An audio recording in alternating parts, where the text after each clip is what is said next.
Oh, hello, and welcome to our weekly episode of All Systems Go Plays D&D. I am Logan. I am part of this group that plays D&D, All Systems, and I'm joined by these other players that are part of All Systems Go playing All Systems in D&D.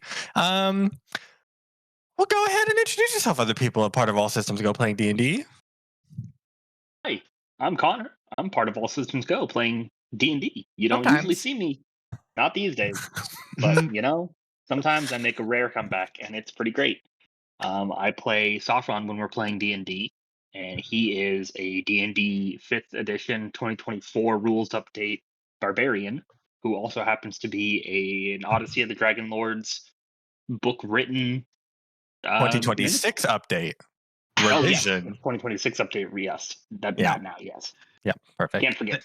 The bit's getting too big. I can't remember all of these. There's only one bit. I'm just glad that Connor's back because Sarah's bits were not it. Ooh. Well, R.I.P. okay. Sarah. Speaking of Sarah, next, Sean. Hi, my name is Sean. I play D&D 5th edition 2024 via Age of the Dragonlords, via, I don't know, whatever's happening these days with the rules. I don't even think we follow that book very much anymore.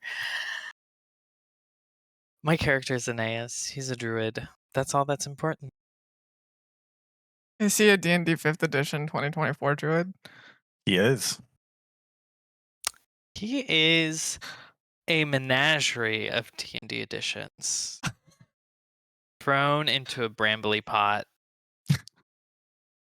Brambly pot is actually his circle of druid. Abby. Circle of brambly pot. I'm Abby. I played D&D 5e 2024 edition.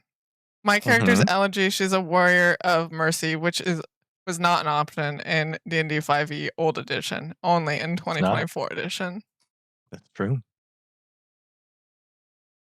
Hi, I'm Joey. I'm playing Pathfinder. To this day, still trying to play Pathfinder.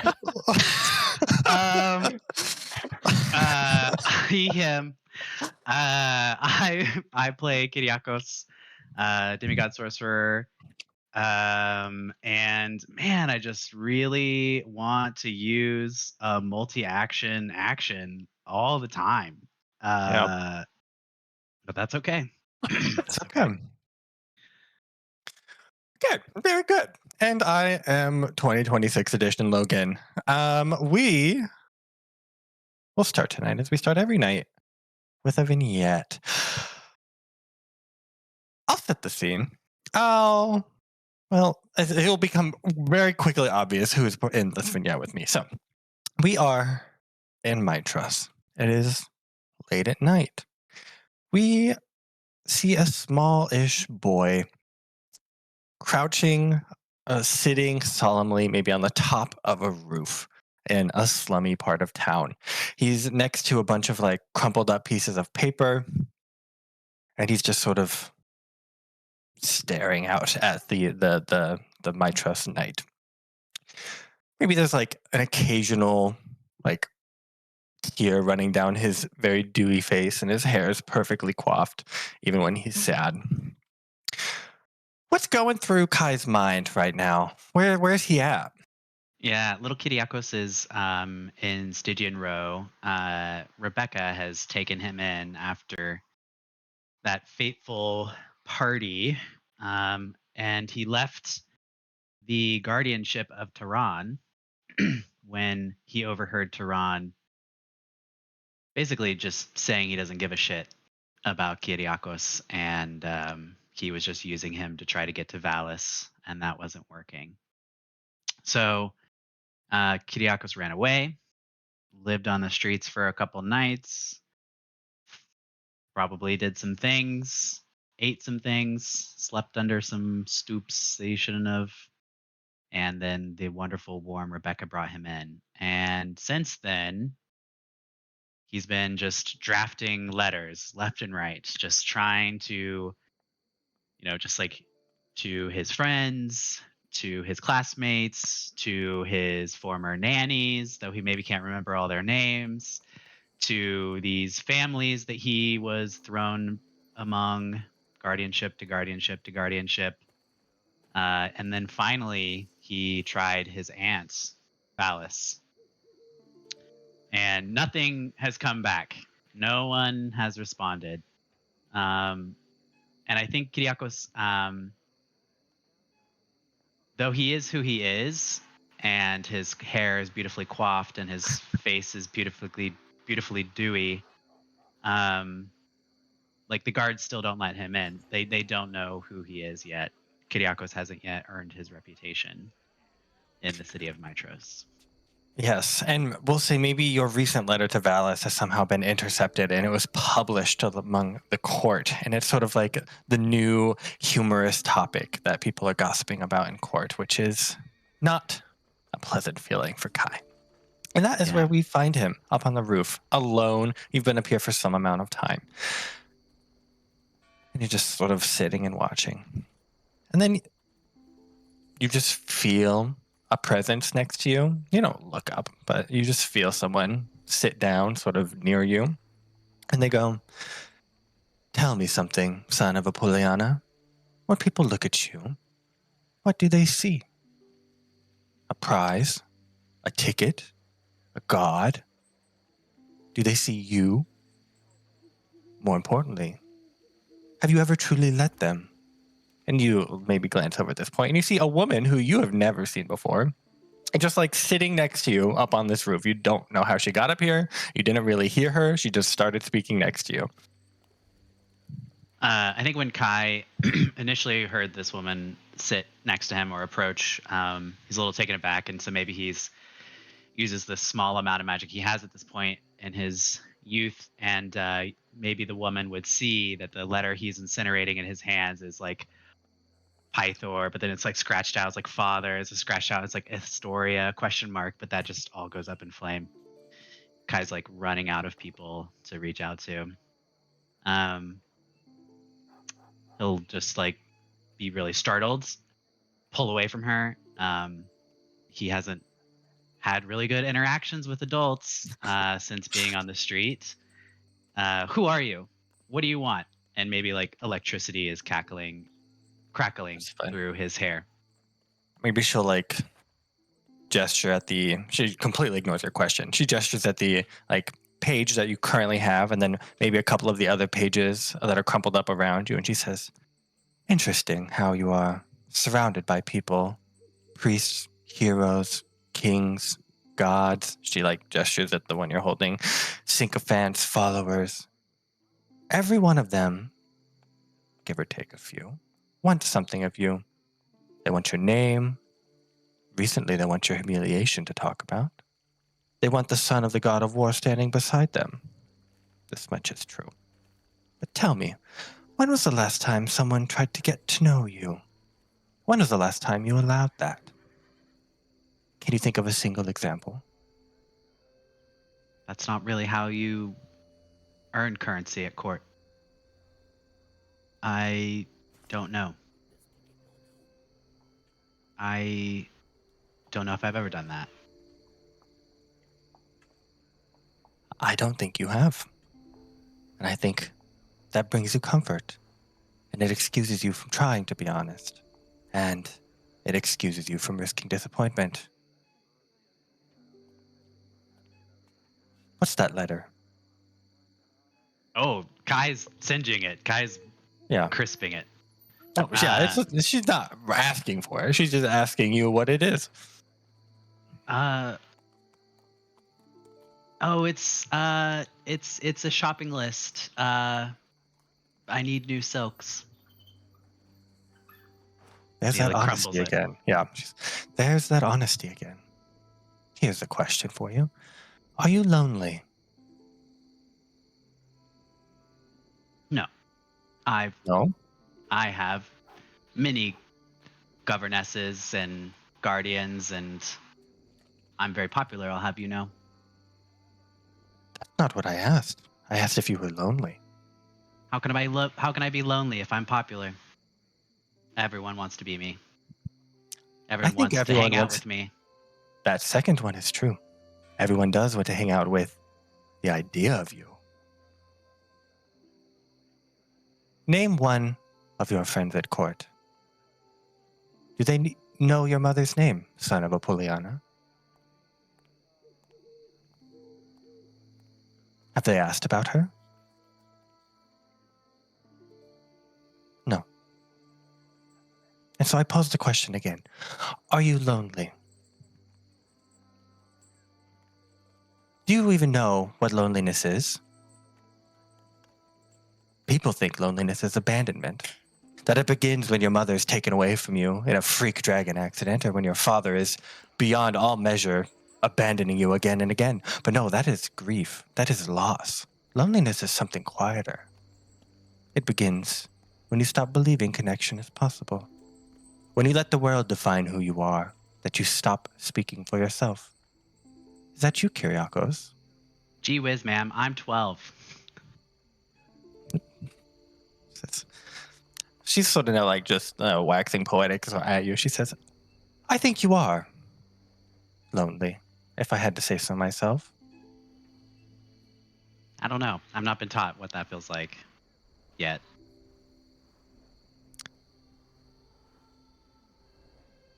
Well,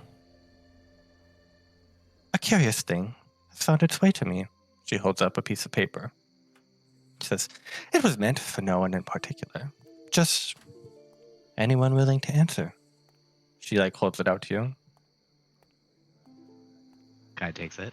Nope. She takes it back before you can grab it. She says, a simple thing. No ambition, no grand design, no hidden knife. And she gestures, stabbing you with the letter. Just a young siren girl who wishes to know what a city is. Would you answer her? Kai looks at the crumpled up letters around him and the ashes of a letter in his hand and reflects on the loneliness in his heart that he refuses to admit. And reaches out for the letter. She mimes handing it to you again, and then she holds it back up. She says, she does not know who you are. She does not want your power. She does not care whose son you are, and truly the concept of parentage is very nearly alien to her. She simply wants to hear another soul speak honestly. So if I hand you this letter, you must do that. I can do that. I can do that. She puts the letter down just on the roof. Says, good. She just stands up and begins to walk down the roof. Hey, wait. Hey, miss. Pauses, turns back at you over one shoulder. Who are you? You can call me the Handmaiden. And then she leaps off of the roof and vanishes into the night. Wow. Okay. And that's where we'll call that vignette. And now we'll be right back for the main show after this short intro video.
We're back for the main show. Kai is so excited to write Elegy about all the sex work he's learning about with Rebecca. And she's excited to hear about it. Okay. Who wants to give a brief recap. Do you want to give a brief recap, Abby? Sure. Then you can withhold all the information you would like from the other two. Yes, we had boat time, which I got enough included information. evil Nemea, and it included what I have dubbed Frost Cave Princess, and an underwater date dive, and also shopping on a giant turtle. I think that's sums it up. fun. Okay, so we will give the other two party members who were not present last time, if either of them have a boat time scene, we will quickly do that. And then I think we have some scrying to wrap up on, and then it's island time. So we'll just do those, check, and then get right to it. Does Connor or Kai have a boat scene they would like?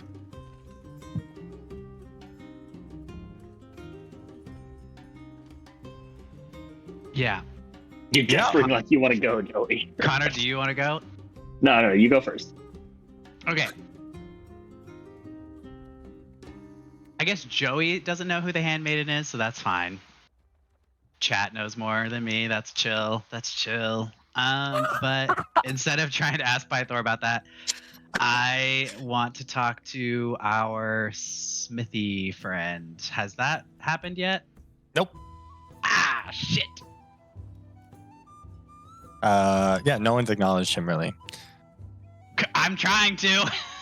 Yeah, you go down, you find him. He is sort of commandeered one of the lower levels of the ship. Not the entire level, but a significant portion of it. Luckily, all of the small lizard folk all fit on the other side because they're very small, and he's very large, and he fits on the other side. He has, you don't even know where he's got half of those things. You had a wooden ship with wooden provisions. He has a full furnace. metal furnace down here that's venting to who knows where. Sweet. And he's currently hitting a large piece of metal that is in no particular shape at the moment. He doesn't really see you. He's so focused his one eye on his work. He's still wearing this weird helmet contraption with a bunch of lenses. And right now he has blue lens. They're all multicolored lenses, and blue is out right now. But he's whapping away. Furiously looking at the Rolodex to remember his name. Brontis, I believe. Brontis, thank you. Hey, Daddy-o. Kai will lean against the furnace, and it will burn him. He'll be like, ah! I know. That is very hot. I think this is how he talked. I think so, too. I just flicked a rubber band on the ground. Oh, here it is. I didn't want my dog to eat it. You will burn yourself if you're not careful. Yeah, Kai's arm is fully burnt, but there's maybe some fun rope burns on it anyway. And so, hey, Kai will present his father's hammer. He'll stop what he's doing, turn around. That is fine craftsmanship. Yeah. Did a young gun make this? My grandpappy did. Let's leave it at that. Your grandpappy is a young gun? Where did your arms go? Nope. He's actually Vulcan. I don't know if you've heard of him. Probably. Yeah, maybe. He says, the wicked god of the forge. He gives you the hammer back, and he Interesting. brushes his hand. Kai would know something that Joey probably doesn't. So what? Is the pantheon that the rest of the world worships antagonistic towards Brontis's people? We worship Sidon, the king of the sky. I see. But I respect the vile god of the forge's work. It is legendary. Has killed many of my people. Shit. Well, He doesn't say that in a negative way. Yeah, He's Kai still almost feels an admiration way. Yeah. Kai still feels bad about that. Sure, yeah, like a craftsman. Yeah, craftsman. game respect game. Yeah, game respect. Yeah, exactly. Well, that's sad and not why I'm here. I was wondering if you could use this. I don't know about if you noticed, but I've been getting into a magic, and he'll just like prestidigitate some like stupid lightning or something between his hands. And so I haven't been using this very much. I was wondering maybe if you could use this for your forge and maybe make some things for us, even better than you already probably planned to. I need not this hammer. It is too small for my hands. And he holds up his ginormous hands with 10 fingers each. He says, also, I would risk the fury of Sidon with this implement. I already risk it being here. I do not wish to draw his ire more. Okay, Why well are then. you so ready to part with it? Is it Well, not an heirloom to you? Yeah, it is. I was just wanting something from you, and so I was trying to offer you something before, and that's fine if I don't have anything you need, but I am in your service, young one. You can ask of me. great. And then Kai will hand him some specs, and we'll talk about it later. Okay. Very good. Oh, okay.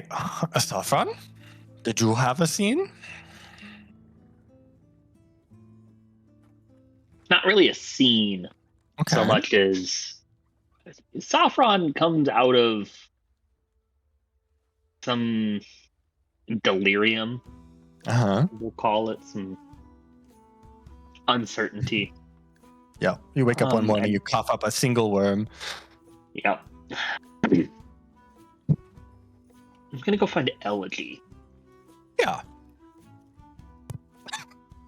Knock on her Easy cabin enough. door, see if she's there. Very cold. Very cold. But she's probably there. Yeah. She open? Knock on the door. Does she respond, or is she just sitting in her?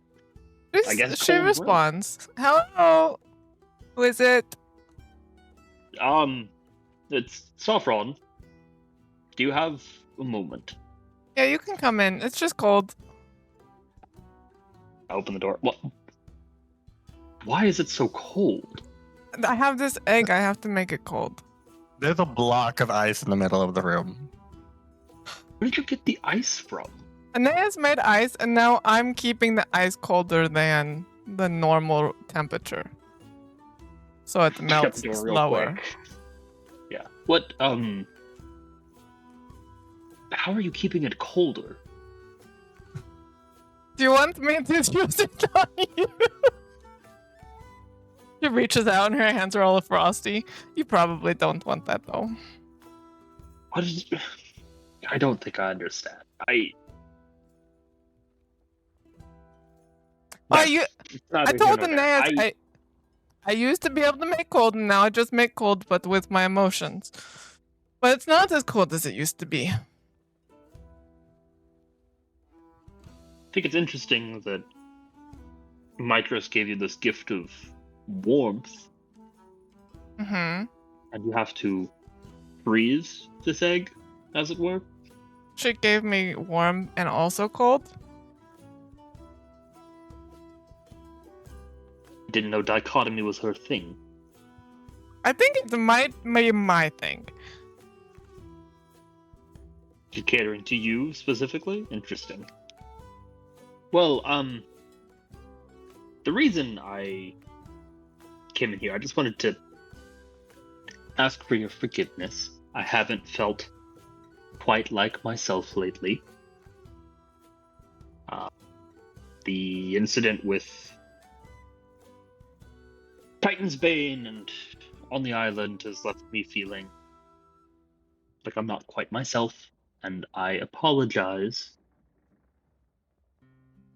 for the rashness of my actions. And I was wondering if you could help me. Okay. with Titan's Bane.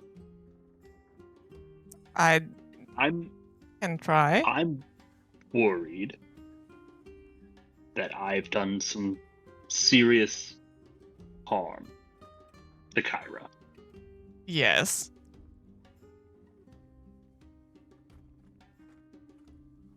You've tried scrying on her? Yes. To no avail? To the avail that I do not think that she is dead. But I don't really know how confident I can be in that. Mm-hmm. Yes, it's not... It's harder to find her than everyone else, I understand that. No, it's equally as hard as most people. You found Callista? That was an exception. Didn't realize it was so difficult for everyone else. That's concerning. Have you tried on someone you know specifically is dead?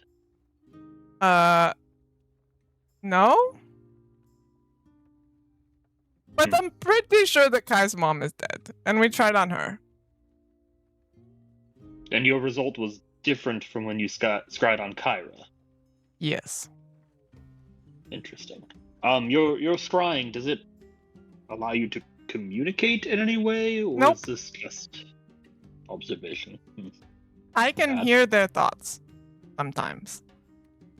You can hear their thoughts. Interesting. Is it possible to scry on things that aren't people?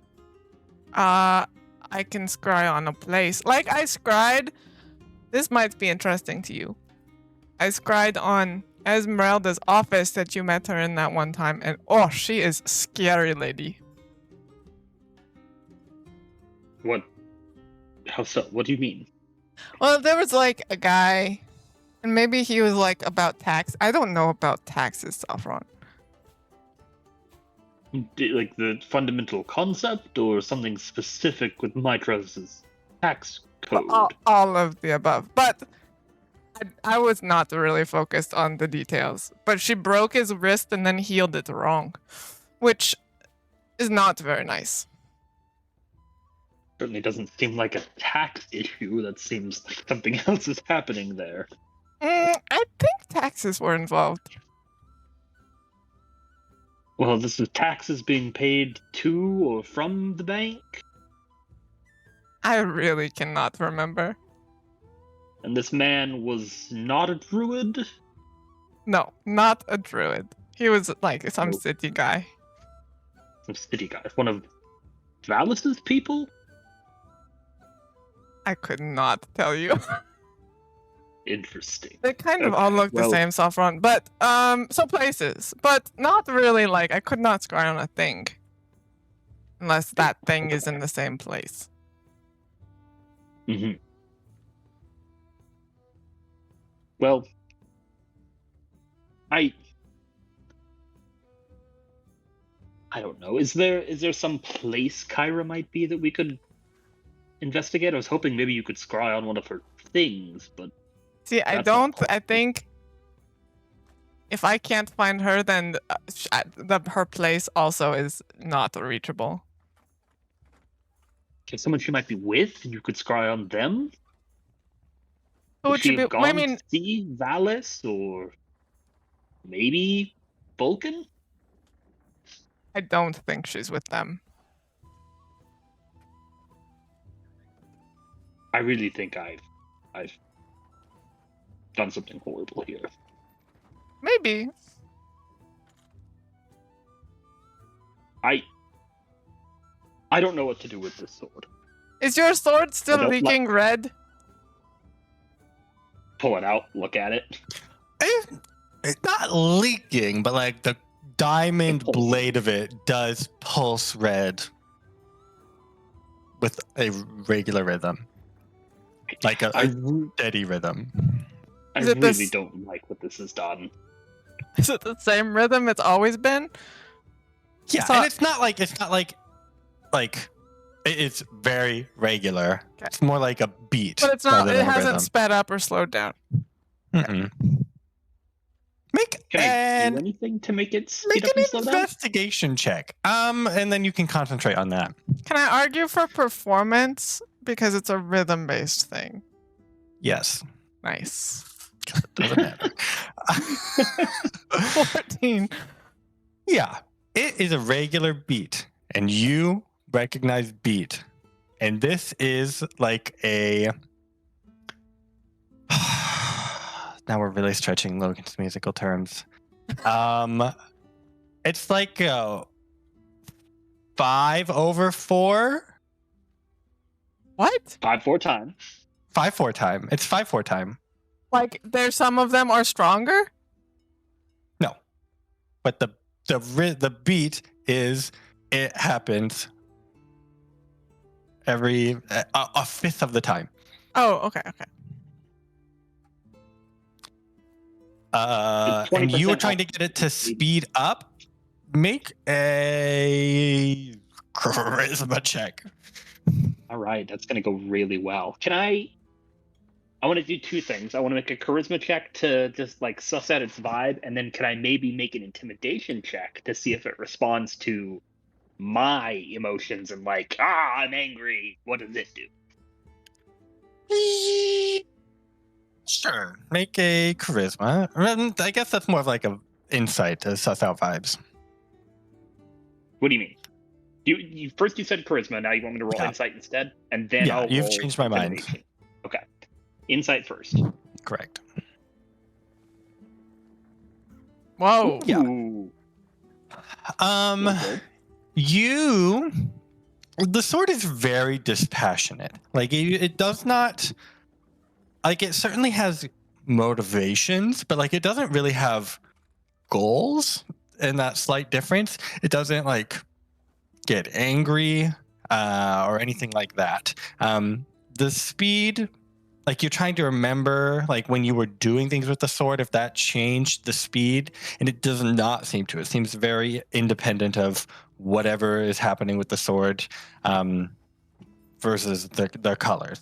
But you're fairly confident they are not linked to like the personality of the sword. Now you're going to try and intimidate the sword to make it speed up. I want to work myself up into a battle frenzy and see, does it do something in response to that? Does it get excited? Does it get anticipatory? Or is there some other feeling I can get from it? Yeah, very good. Make an intimidation check.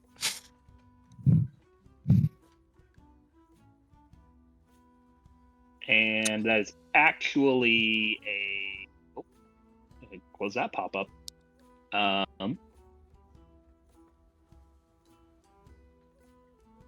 Actually a 24. Actually 24. What does riling the sword out look like? Demonstrate to me. I mean, I think maybe I go to one of the arms lockers or like a training deck or something and just start wailing on something. Yeah. And you're like getting very physical. Like again, this sword is very light and it feels very good in your hand. So you're like getting into it, trying to get it riled up. And it doesn't really respond to you at first, but you're like really egging it on and you're like, look at this Titan. And then you like hit the beanbag or whatever. And the speed of the color does not change, but you do eventually provoke a response from the sword, and it says, "Rest, wielder. There is no Titan here, but we approach an enemy. Wait shortly."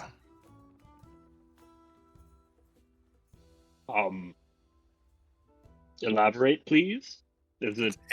It does not. Well, maybe it says, "We approach an enemy. You will give me its blood. Until then, we rest." I will give whatever blood I deem worthy.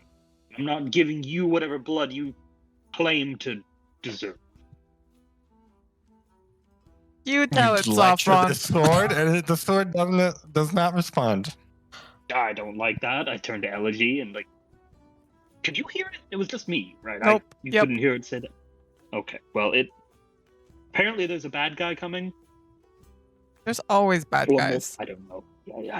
I asked it to be more clear and it couldn't, which is upsetting because that's so vague. There could be somebody on the ship right now. Maybe we should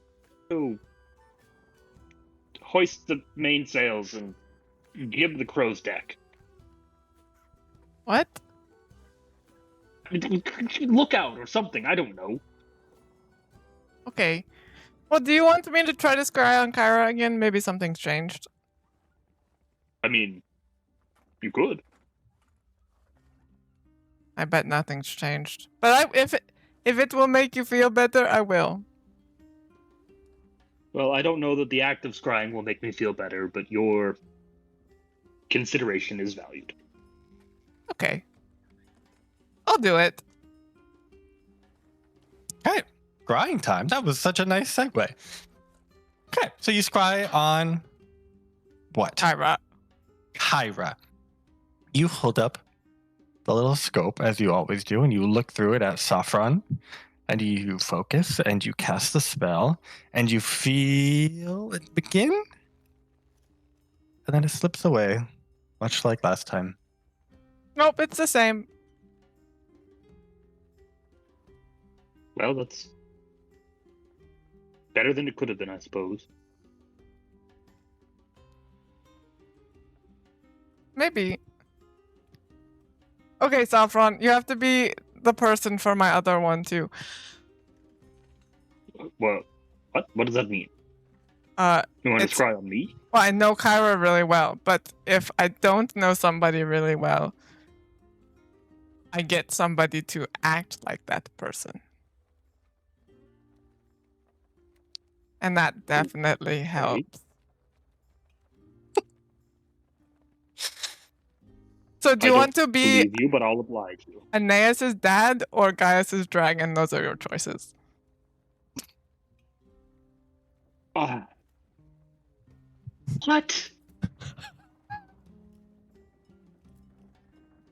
Gaius' dragon. Okay. Okay, weird choice, but that's okay. Gaius' dragon gets +0, DC 17. Yes, perfect. How does Sophron act out being Gaius the dragon?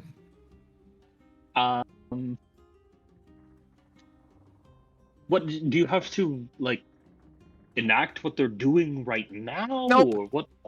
Just be pretend like to be them. this dragon.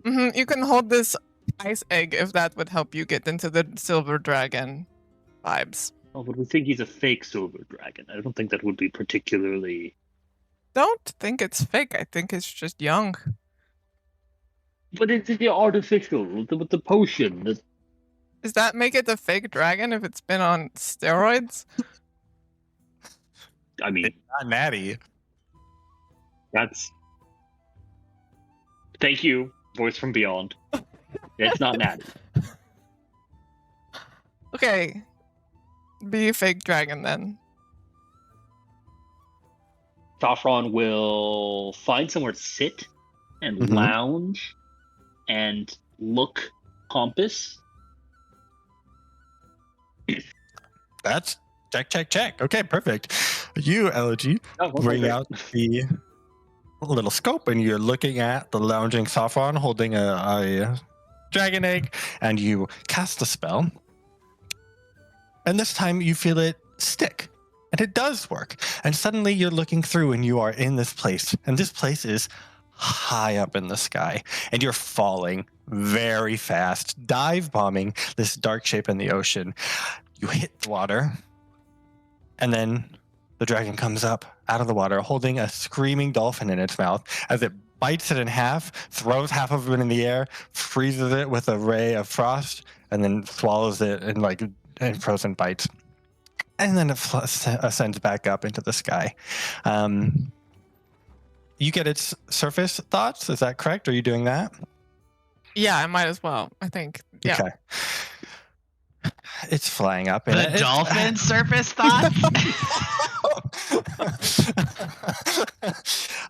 It's in sort of hunting mode right now. So surface thoughts are very like, that dolphin looks ill. I don't want that one. Oh, this dolphin looks plump. Ooh, that's a good one. And that's what it's getting. But then when it flies back up, you see an island below you that's sort of like a caldera almost. It's quite a large island, like almost the size of Temis, which might have been the largest island you guys are on right now. Actually, it might be bigger than Temis. And it's very circular, and there's just sort of ruins scattered throughout the middle of the caldera. And rising from sort of the center is a building that looks rather new-ish. Like, it's not a ruin, it's the actual building. But it's pretty far away, so you can't really get much detail from that. Argon is flying around up here, and its surface thoughts suddenly change, and it's annoyed, and it says, "Oh, that whistle. I hate this whistle. I don't want to go to this sad man. I hate him. But he calls, and Father commands it of me." And it begins to like fly sluggishly back toward the island. It says, "I just want to go home to see Father." And it just like is flying back toward the island. And we'll say that's sort of the end of the spell. Well, that was good. You succeeded, Sophron. See, that's good because I was going to start complaining about Gaius. Was that helpful? Maybe? Unclear. Unclear. No, very well. Who do you think this dragon's father is? Do you think it's just Sidon? That kind of sucks. I don't see who else it would be. Yeah. How? Maybe this is a question for Nemea, but how do dragons reproduce? I think that's a question for Kyra, but as you already apologized for. Well, Nemea has that book. You should ask Pythor. Yeah, all right, fine. We can do that. Let's go find Pythor. Kai suddenly feels anxious. Kai, we're going to go see your dad. Come on. To talk about what? Cool things. Okay. Yeah, okay. What a turn. Okay, you find Pythor. He is currently like practicing swinging a sword at a dummy. A small lizard. He's like he's drawn like an angry face on it and like put a couple like fake lightning bolts on it, and he's like hitting it. Pythor. Oh yeah, what's up? How do dragons fuck? Yeah. Is that what you asked? The sword goes like flying out of his hand and like sticks into the wall of the ship. It's like, what? Why would you ask me that? Well, you've been around a while, and we've found eggs that have been dormant. What causes a dragon egg to be a viable dragon? It's not like a chicken where there's some of them just aren't. No, I know how an egg is made. Don't get me wrong. That very simple. It's like when a mommy dragon and a daddy dragon love each other very much. Egg. As for like the how you have an egg that would be a question for Valis. She's a lot smarter than I did not learn that. Okay. I mean, it's probably just a big chicken. Like, how do you keep a chicken egg alive? But I don't actually know that question either. How do you? It takes 2 dragons to reproduce. Yeah, that's my understanding of the basics of it. Interesting. The basics of it. Do you know anything about dragon lineage? Why would, like, if a gold and a bronze dragon mated? Oh, that's a good question. Offspring? That is a good question. You know, that might be a good question for Dad. He mixes metals a lot. Maybe that's how you make new ones.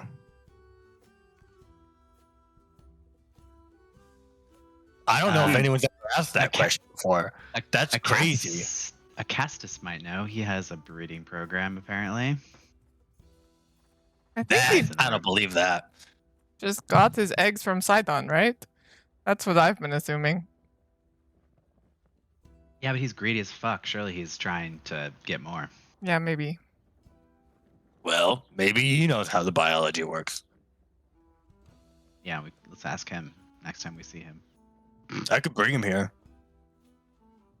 What? Right now? No, I'm just kidding.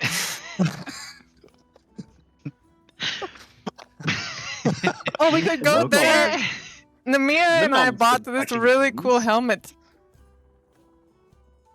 We could go to What? we could go to Mitros. Surely Acasis would not want to help us. I was. Nope. being And we could not facetious. come back. Guys suddenly like interested in going to Mitros.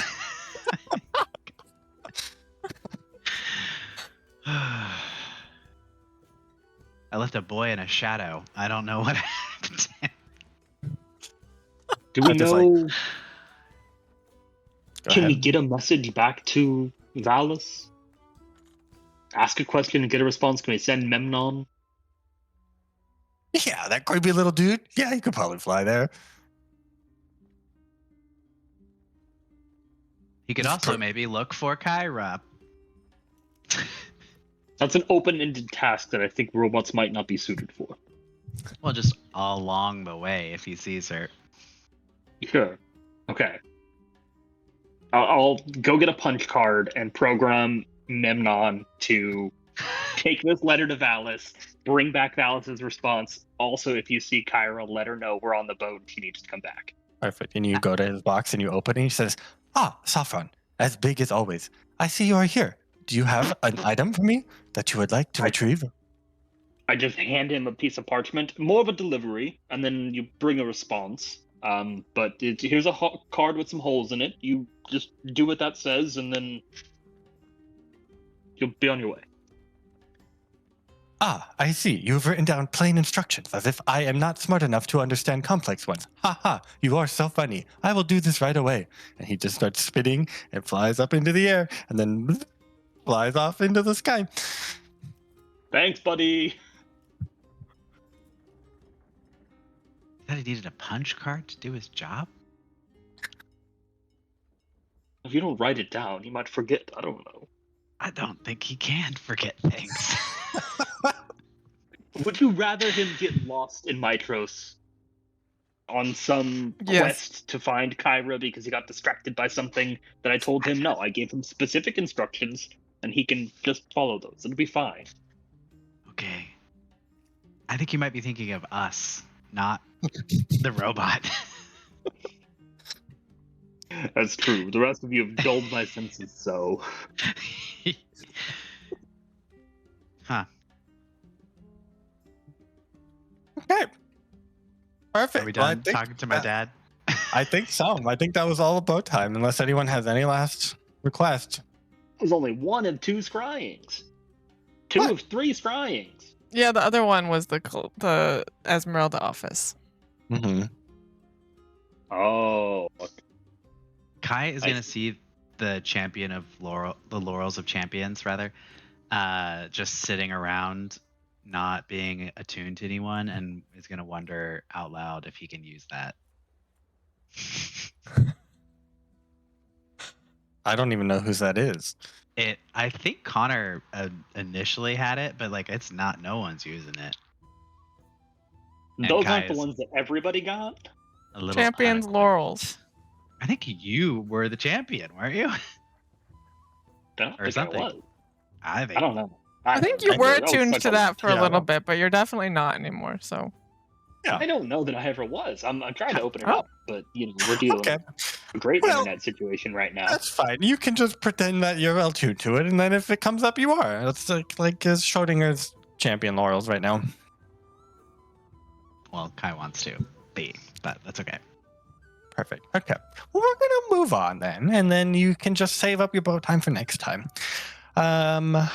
This music is far too happy, so we're gonna. Great boat time.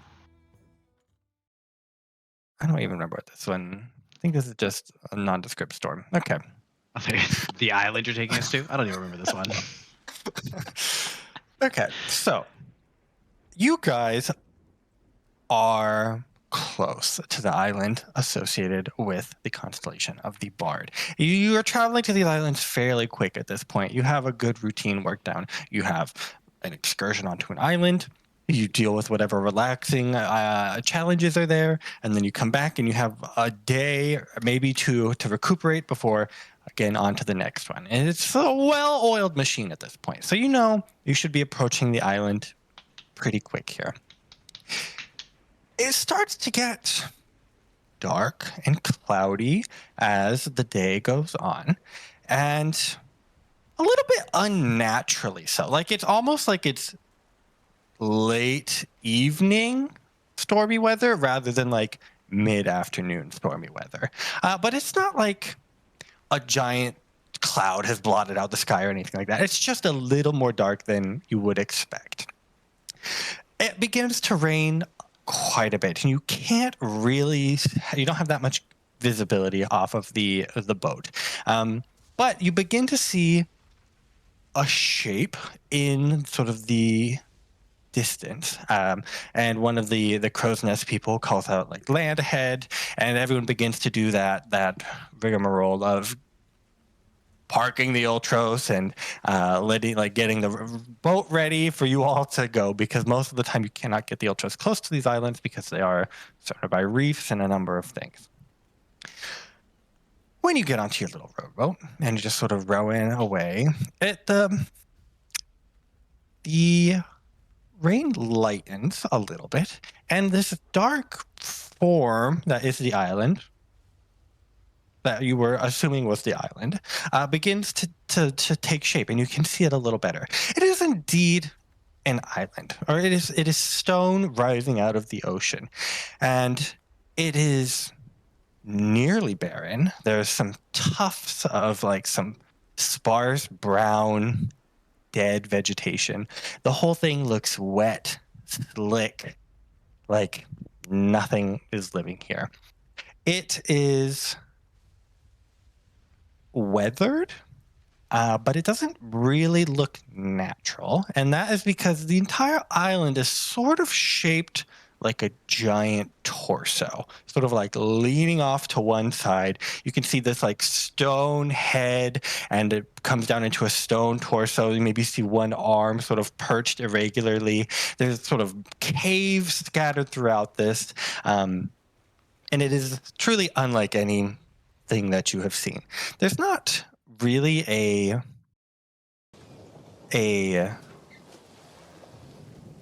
harbor that you can go to. You're just sort of approaching this, not a sheer cliff, but there's definitely not a way to park the rowboat.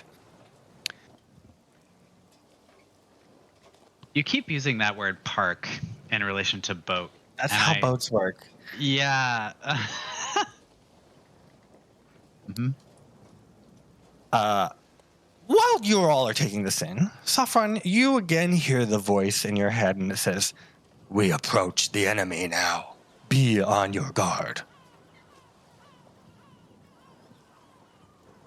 I don't know what you mean. What enemy? Be more descriptive. Try as you might, you cannot get it to be talkative. Does he want you to kill the island? That would be cool. Seems a bit much for me. I don't know that I can do that. I think Friggin' this. sweet. I don't hero like this shit. island, so you could kill it.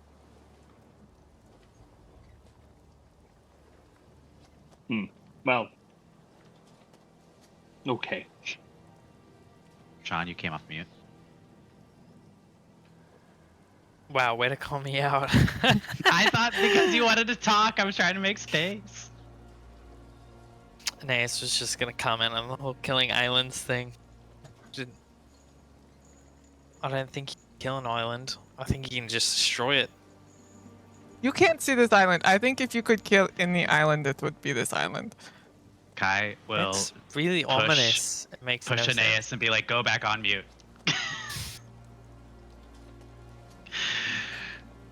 Okay, well, we probably can't get close to this, or else our little rowboat will get dashed against the shore or the cliffs. Is that right, Logan?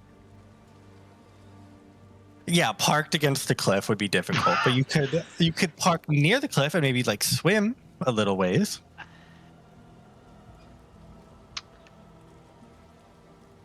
Swim. Swim like 50 feet. What if like Nemea 50 feet. What if Nemea like flew a rope over there, tied it, and then we just used that to get across without having to make a dex save?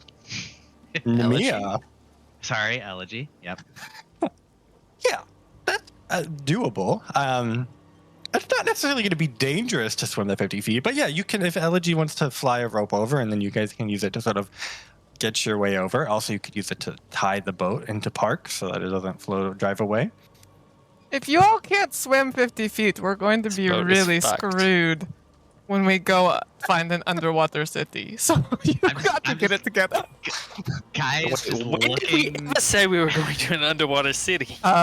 You all are signed up for that because I said I was going to do that. Okay, well, sure.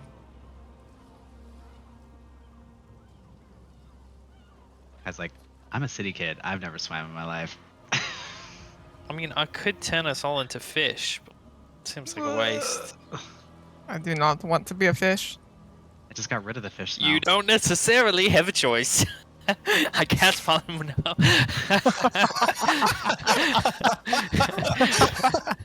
Oh my gosh. It's like that that Merlin, Sword in the Stone animation. Oh, wow. Let's go. Oh. Back. Fly this rope that Kai so desperately wants. Yeah. No, we're minnows. How can you touch a rope when you're a minnow? Aeneas isn't actually. I did not actually cast polymorph. Not wasting that spell for this.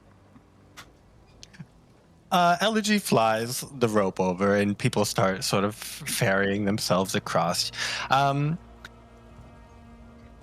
Aeneas, when you're maybe one of the last couple on the boat with Kyriakos, and he says, "Why does this island look like this? Do all islands look like this? We've been to a couple and they haven't looked like this, but I really like the way this one looked. It has so much character." I think every island is technically unique. Wow, that is beautiful. Right, that is beautiful. Now, what the fuck is wrong with this island that everyone's freaking out about? Here, let me show you. And he like begins to position you. He's like, no, okay, lay down. Okay, put your hand like that. Okay, put your, and then he like puts you in this, he puts you in this like contorted like lounge. And he says, okay, now just like that, but if you were giant and made of stone. Okay, you're saying the island caves everywhere in you. You're holes. Full of holes. Yeah. And there's a little bit of dirt. But that's actually, maybe the island has less dirt than you. That was the joke. Dolores has been teaching me to be funny. The first rule about humor is knowing your audience. I don't think I was the right one for that one. Oh. Well, I couldn't say it without you here, but then you wouldn't hear anyone to be funny, and it was about your dirt. Yes, in my Shout dirt up from the water. The first rule of comedy is the rule of threes. Shut up, Sophron.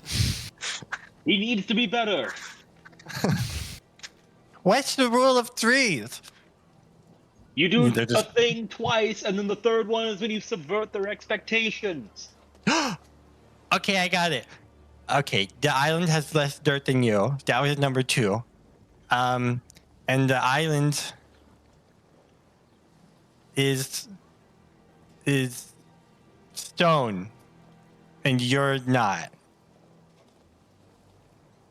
Was that we'll work subversive? on it.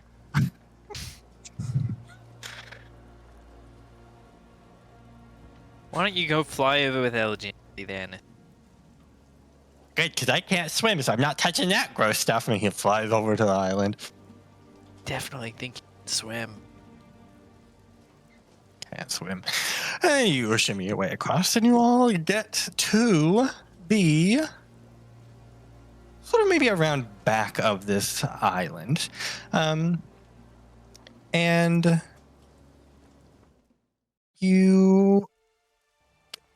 it's this environment again is this black stone, very little plant life.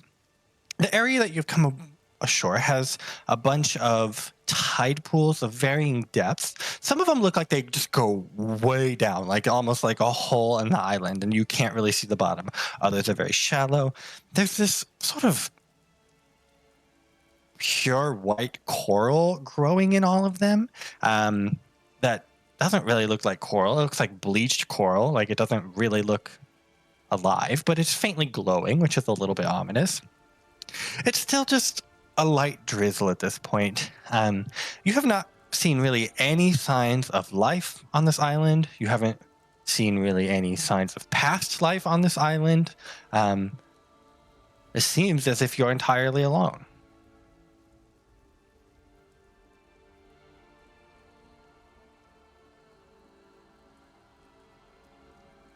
If we're alone, how is there an enemy? I think you Try should as you try might, you stabbing the cannot ground a get couple the sword times. to answer this question.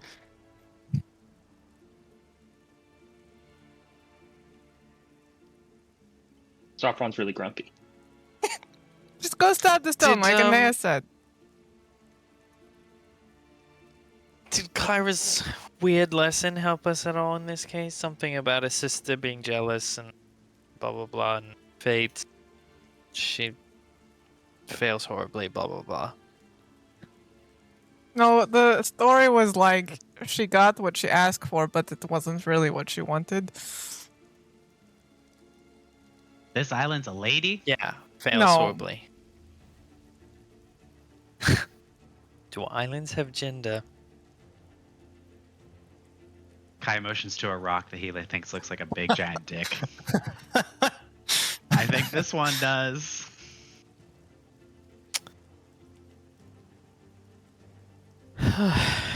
Well, might as well walk around a bit. Somebody roll a perception check. I got it. Not very good. Yeah, Elegy, you're sort of poking about. These tide pools, they, like I said, they don't really seem natural, and that you've never seen tide pools like this, and you've spent a lot of time on the coast. Like, normally they are like a few of them, and they're all sort of like just holes in the rock. These are like holes in the rock, and they're quite far from the coast. It doesn't really make sense in like a natural formation, but like each individual tide pool does look natural. Like, there's no straight edges, they're not carved or anything like that, but the whole formation seems unnatural when taken at a whole. This coral, it's odd, but like, nah, you've seen weirder things. I picked some of the coral. Mm-hmm. You ta- touch it, Uh-huh. and it's warm, which was not expected of you. Like, normally coral is not a temperature. Aeneas, What? can you come here? Yeah. Coral is an Aeneas animal, falls right? into a tide pool. Can you can you please talk to this? What? What? Okay, Quick, first of Logan, all, someone's gonna have to help me with that. Second of all, Well, yeah, I can coral's help. an animal?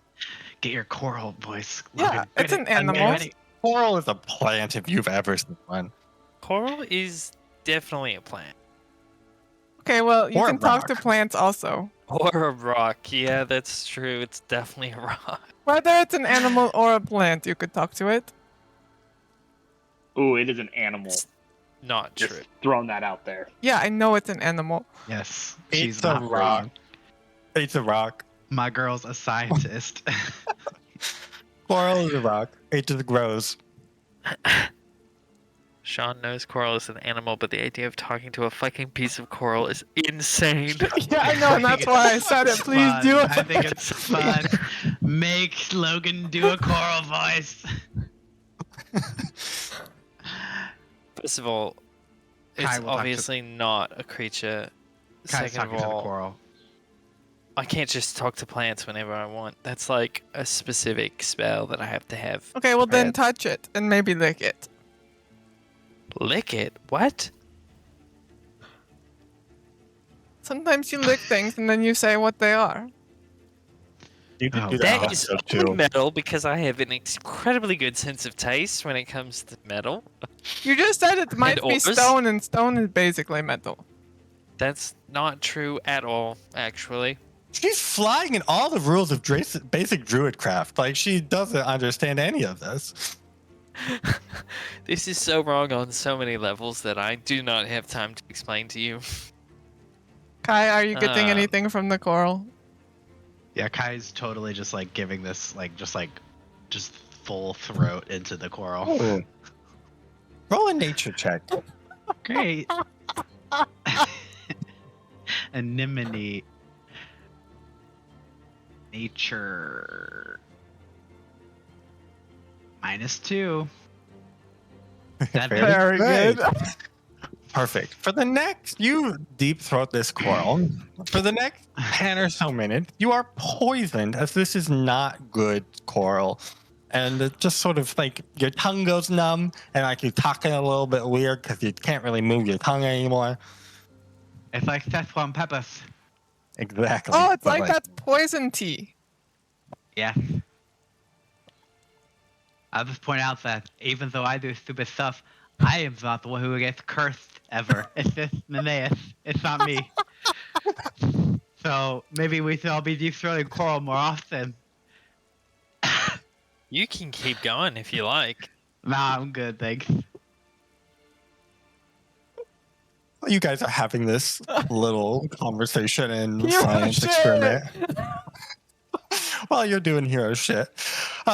You hear a gasp from nearby, and you hear someone sort of exclaim and shout out, and they go, "Oh, Ancient One, I did not know you would be here." And you look over, and coming up from one of the little tide pools is a woman. A And I will moistened show you her now. She's lobbing swords. Whoa. I She hope looks so. awesome. She's like bowing on the. She's like still in the water, but she's like bowing when she's like her torso's up, and she goes. She said, "The Ancient One, I did not know you would be here, but I should have guessed. I am sorry. I apologize. Here. I have brought the sacrifice. I brought the ancient tribute." And she like throws 6 coins at you in your general direction. And she like is now like on her hands and knees, sort of scurrying. Knees. I mean, her bottom half is like a fish. She's a mermaid. Yeah. And so she's sort of like on her hands and fin, and she says, "I have come to bargain for the fate of my people. Please allow me passage." Who are you talking to? Ancient One, I am sorry. I did not mean. I did not know I'd see you here, and by manners. I am Iola of the Coral Throne. Ancient One. I look at Sophron. Don't look at me. I You're look at the oldest. Kyriakos. I think you actually might be older than me. Nope. I thought that would work. She goes, "Ancient One, have I offended you?" Who is she looking at? Is she looking at me? She's looking at the ground. Okay, talk to her, Sophron. You're the oldest Ancient One. Iola? Yes. Hi, I'm Sophron. This is Elegy, and Kai, and Aeneas. She like looks Hello. up. Hello. Elegy, Ancient One, I am hello. She's like very flustered. There's no need to be stressed. We're fine. We're chill. We're cool guys. Where do you pass it to? We're so Make chill. a persuasion check. The heroes of the prophecy. We're fine. We're chill. We're cool guys. That's our new tagline. I will spend an arca on that. You have to really let Kai be the face of the party. You What are you have doing? a calming effect on her, but you could tell she's like I said, very flustered. And she was sort of keeping it together until she looked up and looked at Elegy, and then she got a little bit flustered. But she's like, she tried to compose herself. She says, "I apologize. I did, like I said multiple times now, embarrassingly. I did not know I'd meet an ancient one in the flesh and feathers." And she's like dusting her thought off. She says, "I am Iola of the Coral Throne. As I have said, it is an honor to meet all of you. But you especially." Elegy, how old are you? Not Ancient.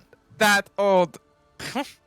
Is she ancient Someone one says because otherwise. she comes from an ancient race that predates most of Thylean architecture and civilization, or what's your thinking here? She is. I don't know. She is one of the ancient ones. That is what she is. I have not met you, Elegy, before. I don't mean to imply you are elderly if that is offensive in your No, custom. it's okay. What did you say about going to your home? I don't think I control that. No, I have come here to bargain for the fate of my home. Yeah. Okay. I Wait, don't you do think not- I control that. You don't work with the fates? No. Oh, Do you think she's a fury? No, I assumed I let fairy tales get into my head. I assumed that's. I apologize for making that error. I assumed an ancient one would be working for the fates when I saw you unexpectedly. That's racist. I cannot understand you. I apologize. My surface speak is not great, but I can't. Your accent is way too It's strong. fine. It's better if you just don't listen to anything he says, anyways. What's wrong with your home? It is. We are in the midst of a struggle for some years now, and I have. The vile trickster has implored me to come and bargain for my people's fate, and as the crown princess, it is my duty to do so. Who is the vile trickster? Is this a test? Yes. I see. Make a deception check.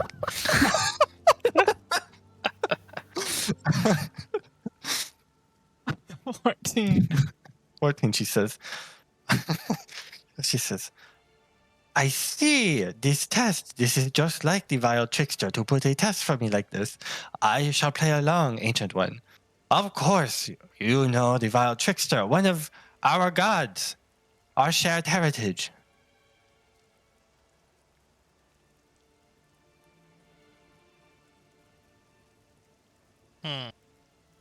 Yep. Yeah, Elegy, shared heritage. Please inform us about mermaids. Do I know about mermaid people? Where's Fish Face when we need her? Roll a history check. Are we in a city? Nope. No, you've certainly never seen one. You've probably never even met anyone that's seen them. There are rumors, but like, it's more of when a siren goes out and they stumble across too much fermented grape juice, and they come back and tell stories, and everyone's like, "Oh, okay, you saw a merfolk." Yep. Can I make a history check about this vile trick, or not history, religion? I mean, about this vile trickster. Yes. 16. That's better. 16.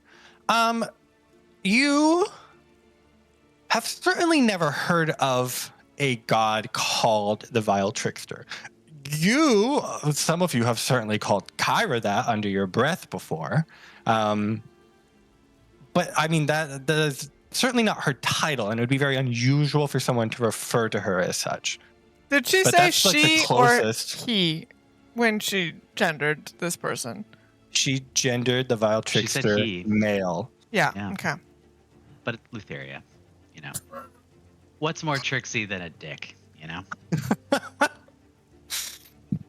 I ask, humbly. Okay, is your home close? No, I have traveled very far. How far? Many. She says a unit of measurement that has no bearing for you. And why here? I have said come to bargain with the fates. Are they here? Is this another trick Yes.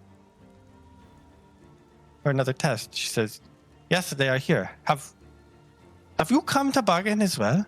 Nope. For I am an ancient one. Indeed.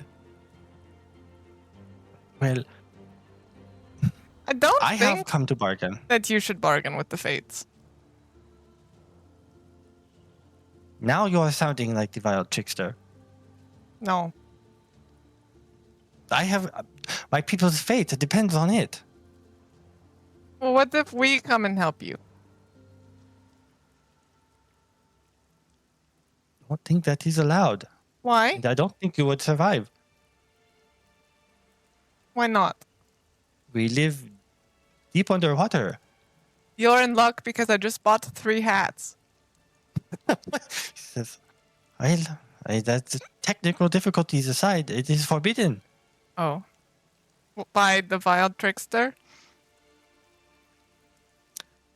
Among others. Okay.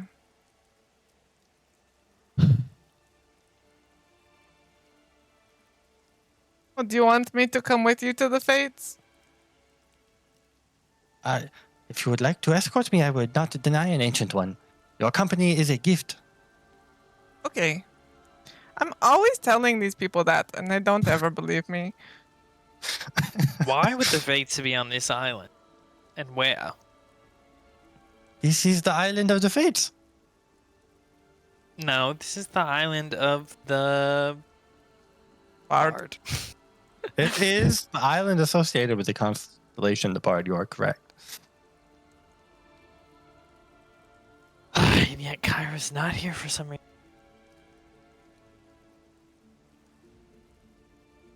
Have you ever seen Kyra and the Island of the Bard at the same time? In the same room? In the same room? knows? I haven't. Aeneas, aren't Confirmed. you supposed to talk to the fates about your doom? Yeah. I'm Seems trying very not to think about that right convenient. now. I, as an ancient one, can escort you there. Oh, really, Ancient One? Which way should we go? Let's go this way. Hope little Miss Finn's over there. Get her bearing. Make sure it's underwater. She's a little bit slow, but she's sort of hopping from tide pool to tide pool, and maybe she'll like go in one of the deep ones and pop out a different one a little bit later. She's making her way. Are you just picking a random direction? How is this happening? Okay. And I'm mapping Very this good. island as we go, so we're gonna check off areas that we've already gone to. Okay. Aeneas, make a perception check. Love to. I think I'd like to go towards the head.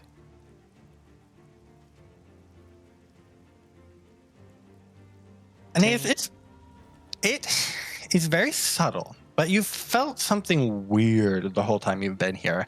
And as you're walking, like maybe you almost stumble. And you like would not normally have like reacted quickly enough to catch yourself. Like it caught you totally off guard. But you were like falling slow enough that you were able to. And then it clicks. And like you just feel like gravity has been a little bit strong here. Not even like gravity, like the viscosity of the air. Like you're not moving appreciably slower, but like it's taking a little bit more purpose and effort to do your normal movements. And even when you were falling, like it was like you were falling slowly or more slowly through the air.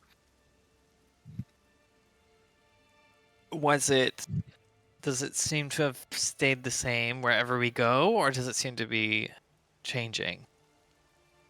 It does seem to be changing, but you have not quite figured out a pattern because you just figured out this phenomenon. So you can't really, you don't have a good enough guess, but you can tell, like, maybe in this moment it was stronger.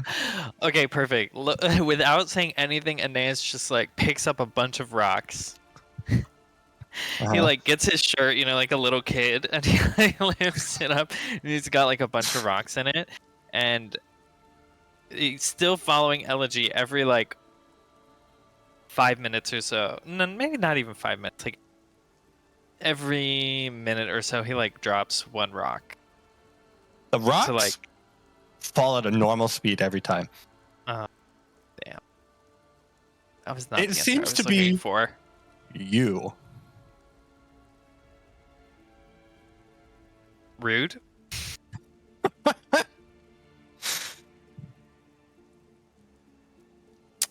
Well, I keep that information to myself. Elegy, make a survival check to sort of navigate. Oh, yeah. Did anyone else hear this jingle? No. Yeah. What? You I didn't did. hear the jingle? Maybe No. you have your sound off. I have It sound played off. It was a little jingle when you got a natural 20. That's crazy. Okay. Oh, wow. Yeah, you initially try to go straight for the head. Maybe like you fly up there. There are caves everywhere on this island, but you like say, park everybody like a boat, and then you take off there. The head looks fairly solid. Like there's not really any holes on it. There's not really a path up to it or anything like that. So you don't feel like that's really like an entry point or even like a destination here. It doesn't feel right. But while you're up here, maybe you do see something catches your eye, because it's like the first bit of color you've seen on this island. There's like a flourish of green, maybe like off over one of the like behind the knee or something like that. And you look from up here, you can see there's this large like grove of petrified trees, and there's a larger one in the center, and like the very tip of it is not petrified, and that's like the first green thing that you've seen on this island. And everyone else is sort of not close to it, but from up here you can see how they would get from A to B. Nice. We'll do that. Okay. You come back down, and Iola's like, Ancient One, you can fly through the skies. It is true? Sometimes. Much as if I can swim through the water. Yes. We are not so different. Okay. Those are pretty different. Fascinating. It's like saying a fish in a bed are the same thing. Kind of. I mean, have you ever seen... No, you haven't. Have you ever been a fish? Yeah, I've been a fish. A fish of and like bird, these a bird of the these are sea. these are so similar. They have the same word in our language. Well, that... how are we... I'm not even... You slowly work the party from A to B. You leave this region of tide pools, and it becomes quite a bit harder for Iola to navigate. And she's really sort of slowing you guys down when she's having to Sophron, like... can you carry that lady, please? Yes, I can do that. Okay. Then you speed up once you pick her up. She feels like a normal person, except her bottom half is scaled like a fish. Otherwise, your typical girl. Don't mind the frilly sea lion or lionfish mane of hair. Wait, And Logan, the fangs? you're gay? Sorry. Okay. Typical girl. Typical girl. So you get Is she queen? Or up and princess? over to this grove. The rest of you now see what Elegy has described, though she thought from a little bit farther away, and she didn't really convey the state of this grove. It once was a grove. It is now petrified. There's not really any complete trees. It's more like stumps and like fallen logs. It maybe at one point was beautiful. Now it's sort of picturesque in an eerie sort of way, but it is certainly not pleasant. At the center, again, there's this larger tree with like the bottom is stone, and then as it gets higher and higher, it slowly turns into actual wood. And then the very top, there's like one branch that has just a little bit of green on it.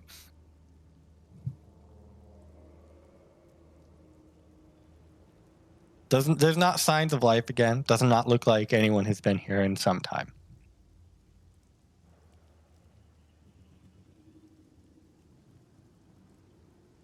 Is the bit that's green the highest bit in the whole grove? Yeah. Aeneas, it's getting noticeably like harder to walk at full speed.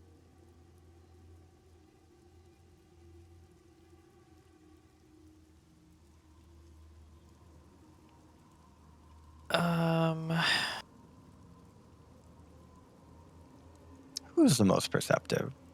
Kai, you're not, but you go ahead and make a perception check as well.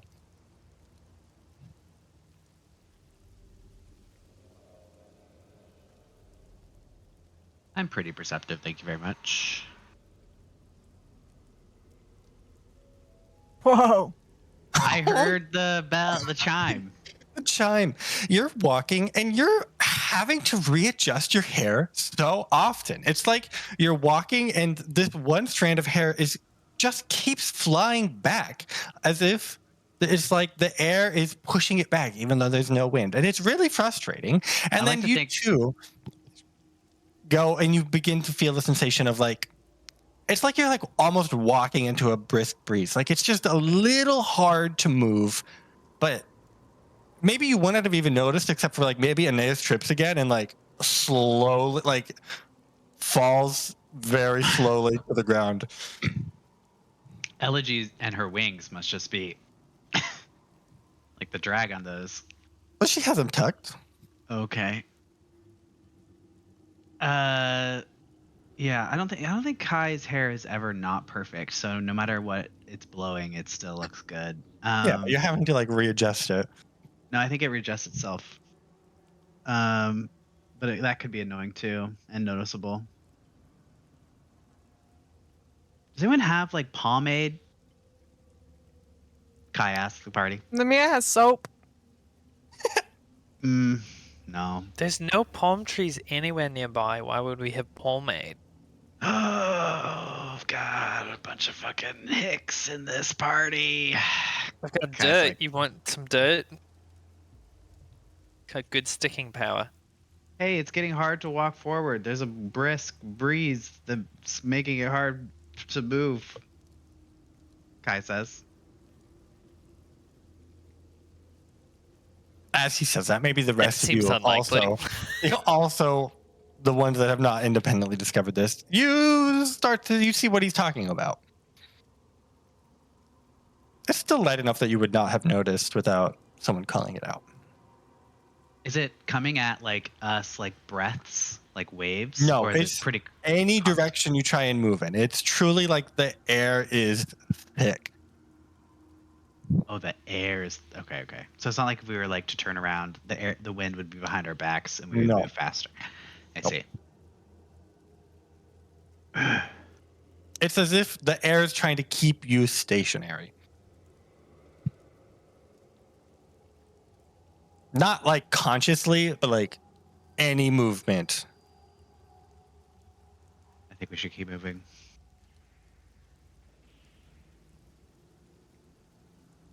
If I go up to where the greenness is, does it stop the thick air, or is the thick air also up there? The thick air is also up there. Are you looking at this tree? Yeah. Make a nature check. Ooh. And no, you are not in the city. Nature what? It's not a tree, it's a stone. You know coral's a plant, and you know this tree's a piece of rock. Don't matter if it's green at the top, it's still a piece of rock. Emeralds. Actually, I'll take that back. You know it's a piece of rock, but when you're up there, you don't know what type of tree this is. But there is a fruit, but like by the time you see the fruit, maybe it's like a bright red fruit. Like you're like, that was not there when I was down at the bottom looking up at this tree, and now you're up here and like you see it, and like you know color quite well. That was not there. You would have seen this bright flash of red. And as you're looking at it, you can see like it's almost beginning to rot, or it's like beginning to overripe right in front of you.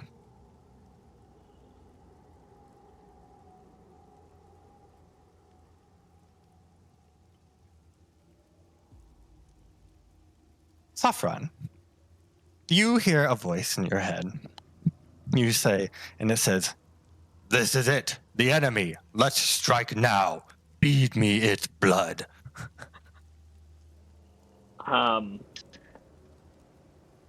Make a charisma saving throw. Oh God. I gesture to this tree and I'm like, Aeneas, do you think this is Thylea, but like part of Thylea that died? Gonna give that an Artha. Okay.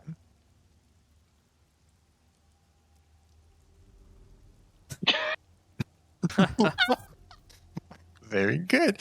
You turn around to say this to Aeneas, and Sophron has drawn Titan's Bane and is like charging toward the tree.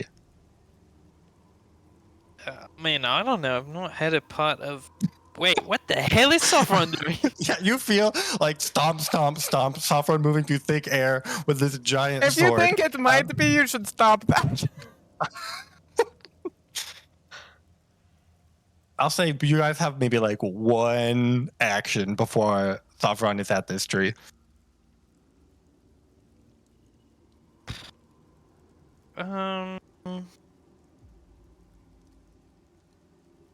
Man, I'll cast a cheeky little old person. Cheeky little old person. It's a wisdom save. Yeah. Sophron, wisdom save if you would. Watch him roll a natural 20. Classic. You cast the spell. It does not, like, it doesn't, it like takes a hold of Sophron, but then like Sophron just, not even like Sophron, like you feel it, the spell recoil, like with a force that's not Sophron's force of being. It's way stronger than that. And it just like casts off this spell. And Sophron plunges the sword into the tree, and the tree begins to profusely bleed, just like bright red blood gushing out of this wound. Sophron, you now like are back. You can control yourself again. Maybe you, I don't know if you let the sword go, but it stays there in the tree, and there's just like a large amount of blood pouring out of this tree now. I really didn't know that stone trees bled. It's bleeding? Yeah, it's what is our bleeding. mermaid princess doing? She says, she's like, She's slung over Sophron. Someone actually dropped her when this happened. So she's like on the ground, like recovering, and she's like, I don't understand. What, Ancient One, what is happening to you all? Not us all. Fell at a normal speed. She fell at a normal speed. Are we underwater? No. The sword, when it's sitting in the tree, all the blood is coming out, and then suddenly all the blood like reverses direction and starts to flow like up into the sword, and the tree begins to like crumble around, like it, and it like the cracks are beginning to spread the longer and longer the sword is in the tree. The fruit up top falls off and just like falls to the ground and splatters. And by the time it hits the ground, it's like a rotten mess. Do I just leave it? Is the damage done at this point? I don't know. It's your evil sword. Surely remove it. the sword, Kai says, leaning next to the princess. Oh God, I pull the sword out. Perfect, yeah. As you're going, you're like I don't know if this is the right idea. And like as you're trying to do it, like there's like a gentle tremor that goes through the whole island, and you're like, oh yeah, and you yank the sword out of the stone. It like trails a whole amount of blood. Like at this point, maybe a 5-foot section, 3-foot section of this tree has just like crumpled into like gravel and is falling and leaves this giant crater in the side of a tree. You had pulled the sword out. Elegy, we just recently established you see colors very quickly. Now there's blue going down the blade as well. And Sophron, you hear in your Is voice. it at the same time as the red, or now is it 1, 2, blank, blank, blank? 1, 2, blank, blank, blank. What if I got them Sophron. out of order? What if it was red, blank, blank, blue, blank, red? That's more fun. So it's red, blank, blank, blue, blank. And you hear in your voice, and in your head, you hear, I am satiated. For now, we continue our hunt. Not killing titans. We're. Oh, what is this? Aeneas is like, I don't know what's going on here. Trees are stone and they're bleeding. It makes no sense. Well, I think you killed it. I don't think it did. Is the tree still standing? It's surely dying. Yeah, it's been dying for a while if it's a real tree. I think maybe the tops of it are like petrifying before your eyes. Oh, yeah. Nature's course or something.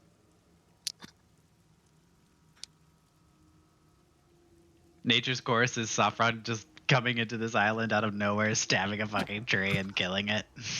Wow. More like it seems like it was in the process of petrification already. I think the bards need to rethink your qualifications. The bards don't have anything to do with it. Oh, whatever, yeah. Druids. Is the air still thick, or is that gone now? No, the air is thick, and like maybe you've like circled around it, and like the gradient is now much stronger, and it seems to be directed toward one of the caves in the side, sort of across the way. Like as you move from one side of the tree to the other, you've gone maybe 30 feet, and like in that amount of time, it's gotten significantly worse. But if you go back, it goes back to the level it was at. Yeah.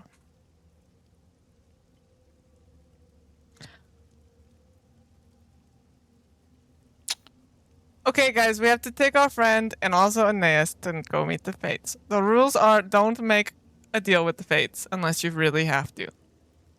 And even when you think you have to, you probably don't. Number 2, maybe time is moving faster, so let's be in and out real quick. If anything, wouldn't time be moving slower? No, because I don't know. Apple got old. Well, I think I sucked the life out of it with That my was sword. before you did that.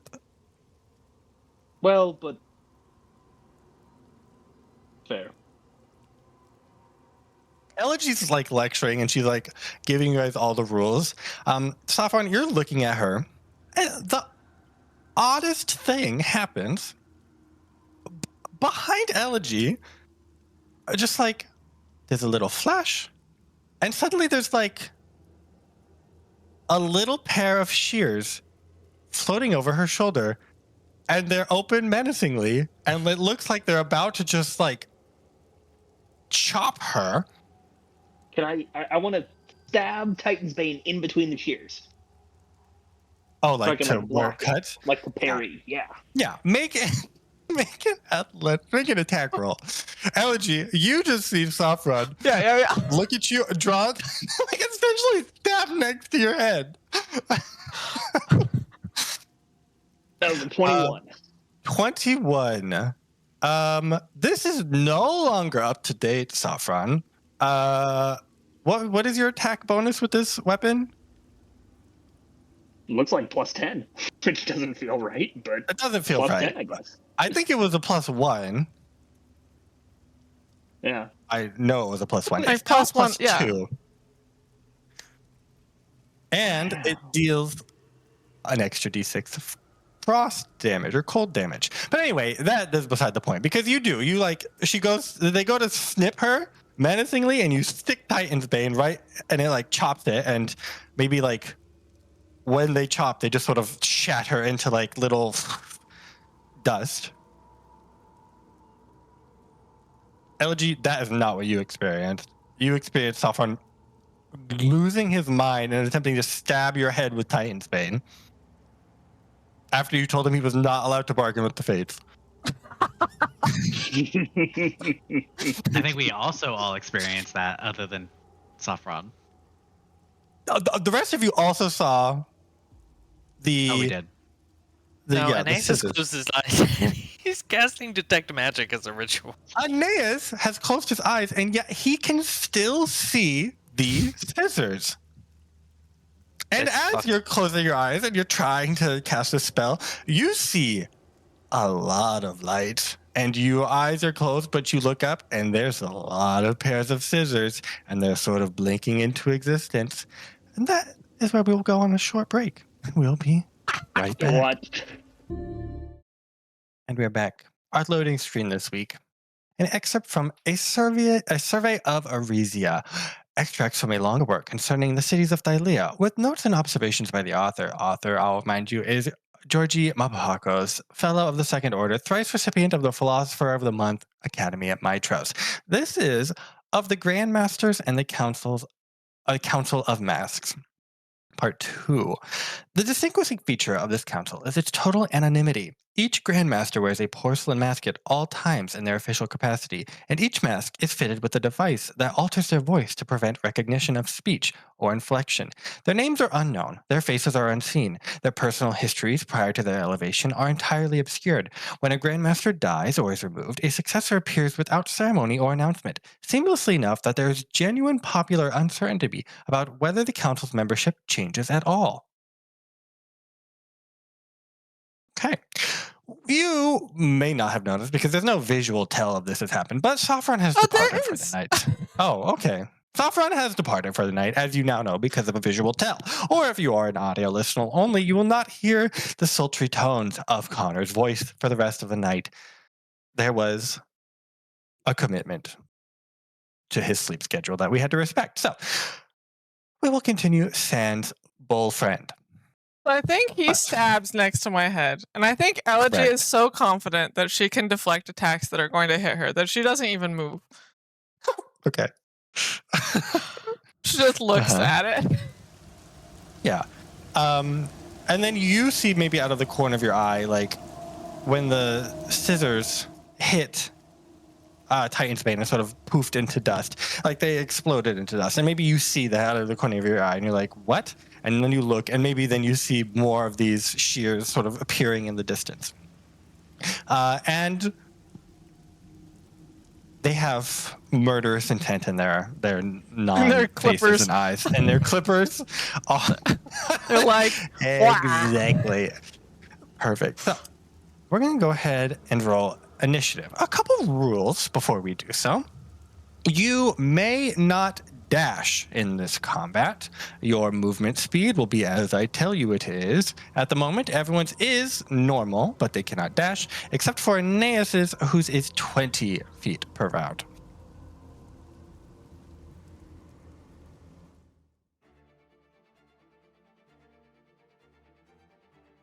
That can't stop me. I can't read.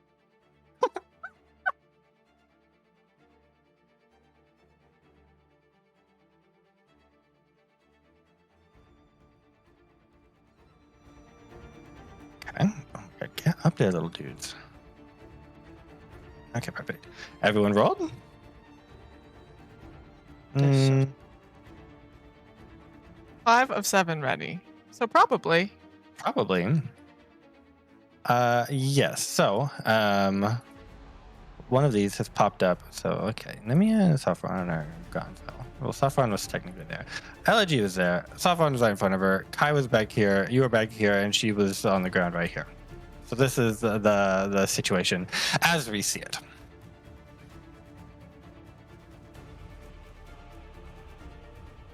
That's a lot of snippers. Can you share the map? Oh, yep. I always forget that last step.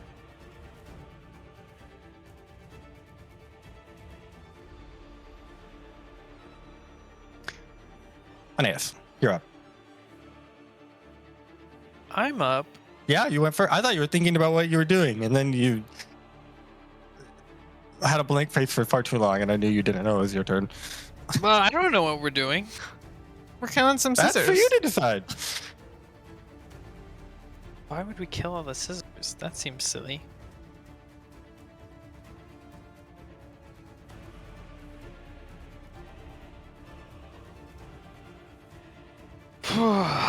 This sucks. God damn. This fish girl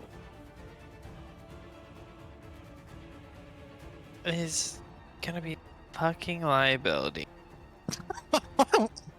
Wow. That's the person who is so slow. I have so many ways to make myself move quickly.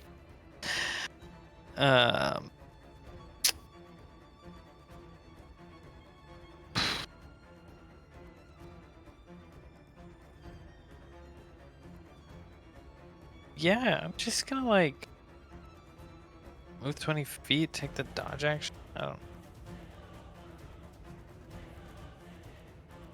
Do we have a plan? Anyone? I think we should go towards that cave. Yeah, that sounds good. Is that your turn? You can end your turn, please. That may-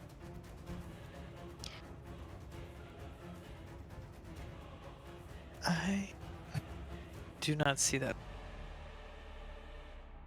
I'll do it for you. Okay. Elegy. Okay. You see him run in sort of slow-ish motion up to you. He does not move as fast as you know Aeneas to be able to move. That's fine. Sophron, grab that lady, please, and take her to the cave. Thank you. There's scissors right here next to me? Correct. Okay, I'm gonna try. Where? Oh my god. You I did moved on to not. them. Oh, they're so small. I'm gonna grab them out of the air They're and like scissors. try to rip them apart. Okay. Unarmed strike, please. Oh yeah. My God. Okay. Yeah. Nope, that was the wrong click. But I will do that also if they're not dead. 13 force damage. No, they are dead. Okay. Well, I take that back. They're hanging on by one little Okay, hinge. then they get that 27, which probably hits. Yeah, it does, and that breaks them. Okay, then I'm gonna move my movement of 45 to here. 45. Oh, you are at full movement. And that'll be it. Perfect. Aeneas, when you see, yes, you can see these scissors. When they break into dust, where everyone else sees dust, you see them turn into long filaments that begin to just sort of stretch thin until they're imperceptible anymore. Great. Iola's turn. She's going to mosey her way. Flop into this water. She's going to flop. And then she's going to dash flop. And she's going to get right up to the edge of the water. She says, Ancient One, what are these? Are these another test? Yep. Okay. Kaya. Okay. Remember, I'm playing Pathfinder, so what I would like to ask if I can do is, can I hold an action that is a spell, or I can't? Not in 5e. You right? can. You can. You're concentrating on it, and you say your trigger, and if your trigger doesn't go off, then you waste the spell slot. Okay. I feel pretty good about. So I can move 30 feet. Is that correct? That's your movement speed? Yeah. Yes, you can. I will move here. And then Kai will bonus action fucking innate sorcery. His hair goes Super Saiyan. And then he will hold a action, which is to cast Chromatic Orb at 2nd level when 2 scissors enter the area, so that the orb can maybe bounce. Okay. So he has like a little Kamehameha. His hair is Super Saiyan-y, and he's just holding it. He's holding a orb of energy in his hand. Yeah. Okay. That all? Yep. Perfect. Scissors' turn. Shears. They're going to fly quite a ways. So they are speedy little buggers. And I get to attack now. Yes. Okay. Yeah. I'll hit the princess and Elegy. Well, I'll hit the one near the princess first. Yeah. Or I'll try to. That's what I mean to say. It's at advantage, so I'm gonna go ahead and roll it. So just in case. Hits. Cool. So it's 23 force damage. Nope. No? Nope. Not force damage. Oh, Never Never force force damage. Still damage. can't do force damage. Let's try acid. I think that's okay. Okay. Yeah. All They right. seem to be made of bronze-ish material, so Sure. And then, would you know it? It bounces to the one wow. next to Elegy. I would know that. All right. Well, let's find out. Ooh. Reroll. I get to roll again. Oh, you're getting. They made that sound noise. Uh-huh. Whoa! Why is it still red? That's so funny. That is really funny. Yeah, Okay. that misses. Well, that's it. Okay, yeah, I'm moving all of these. I think I'm on the last one. They all essentially just moved up. Towards the nearest person? Just generally in all of your collective directions. Perfect. And then that is the end of their turn. And then at the top of the round, there are more. Now there's like appears to be like a conglomeration of little scissors, and they all sort of like form together, and they like create a little creature, as you can I do see not here. like them. They seem to be made of like these fine multicolored threads, except for their face, which is like perfectly smooth, except for these little black eyes. Roughly humanoid from like the torso up, but from the waist down, they're just sort of like a tangle of threads. And they are going to.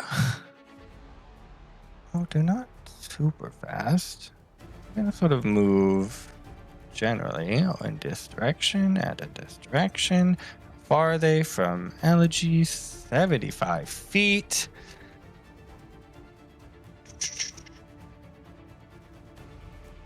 Yeah. That will be it. They sort of like unravel a little bit, but they're stationary. Okay. And that is the end of that. So now it is back to you, Aeneas. Ooh. Aeneas will move 20 feet. This is really sad. And then he will cast Starry Wisp. So pretty far away. Who cast it on this snip northwest of him? Yep.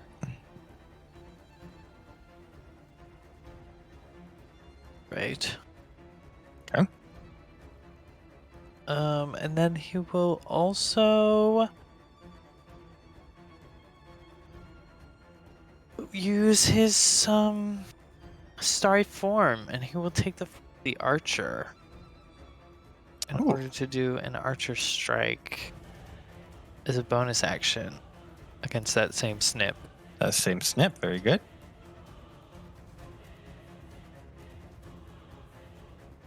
Okay. That is enough. What was it? 6 and 8. It's only 14.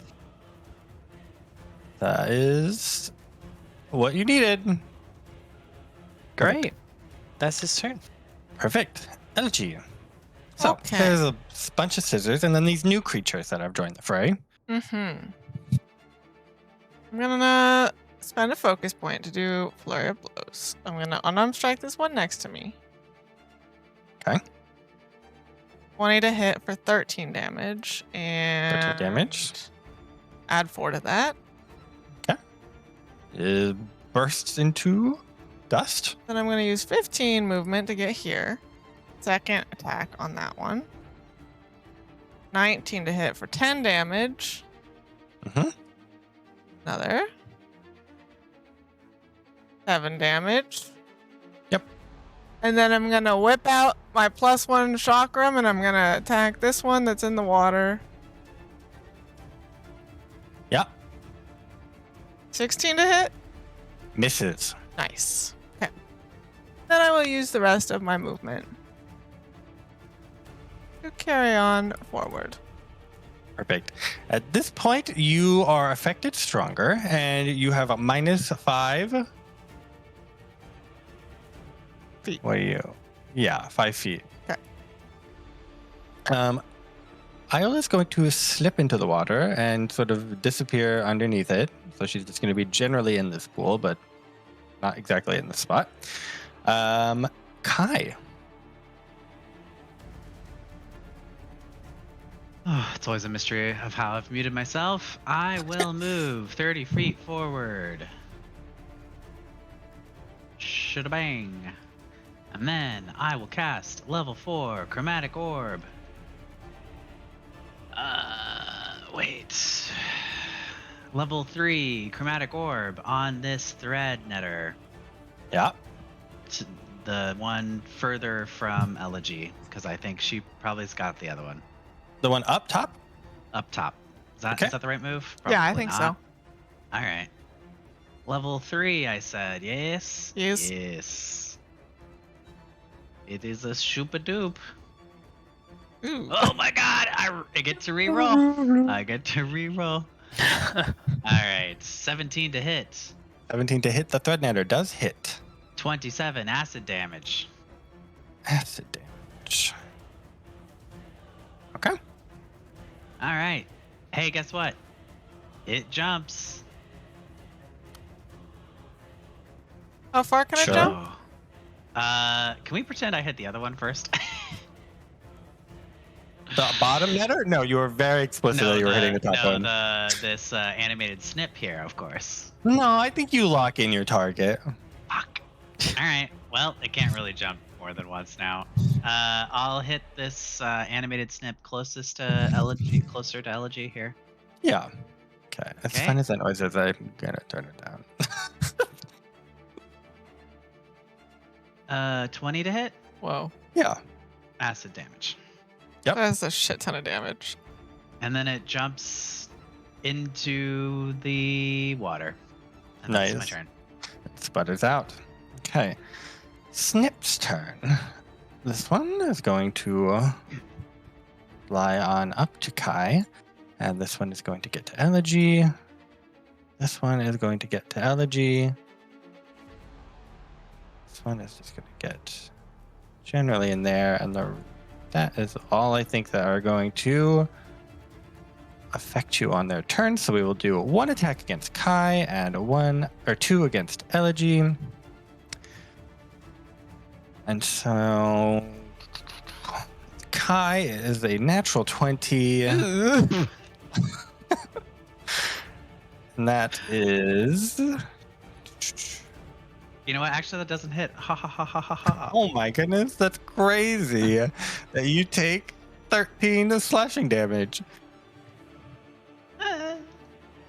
Elegy, a 16 and a 10. I don't think either of those Nope. hit. Perfect.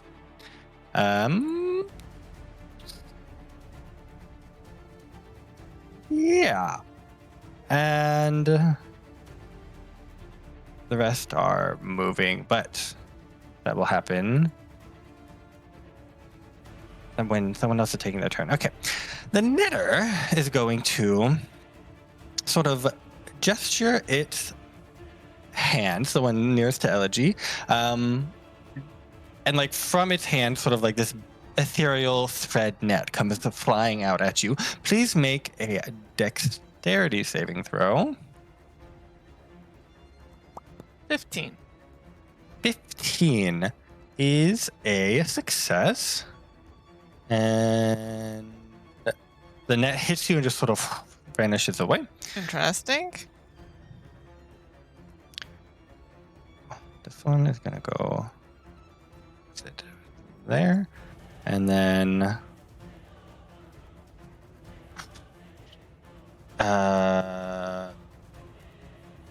Aeneas, this one will throw a net at you, so please make a dexterity saving throw. Oops. That's not a dex. I was just trying to click over there. And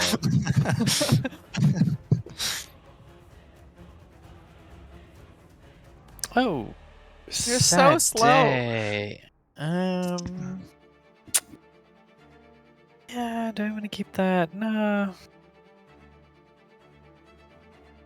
I'll spend an Artha. Let's re-roll. I'm a slow boy. The air's so thick. It's so thick. So thick. It's so thick. The net hits you and feels like a real net. It lands on you, and you at first are like, okay, that's weird. And then it begins to sear you, and you take 12 radiant damage, and you are restrained.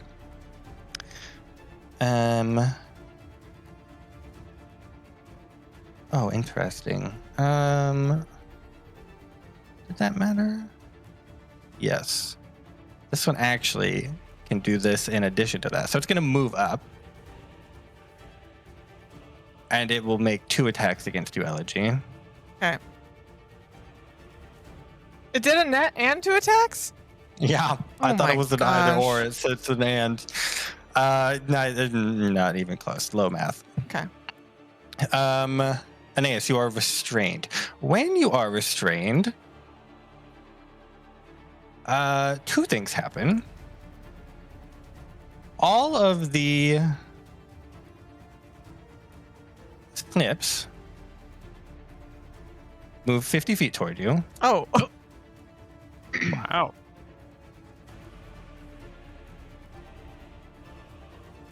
But I think only 2 get to you. These 2, I guess, did leave your reach, Elegy. Okay. Yep.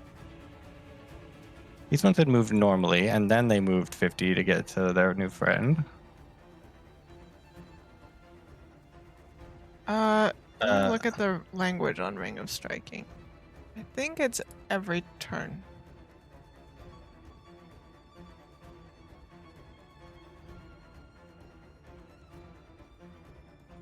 Once per turn. Okay, great. So I can add that too, and then it does. 17 force damage. 17 force damage to one of the 2 that Yep. left? Okay, yeah. It's the first one that moved. Nope, don't delete Kai. Okay, so that's the first thing. The second thing is sort of all around you, like in each direction, 4 snips appear. Oh my god, if I could place it. These ones do not move, though. They just are hanging out. But then you take 2 snip attacks as these 2... Oh, no. They just move. They don't get to attack. That was them. That was them.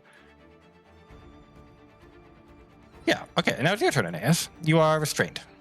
Perfect. So sorry about this, Kai, but needs messed and all that. I will cast Entangled, centered on myself.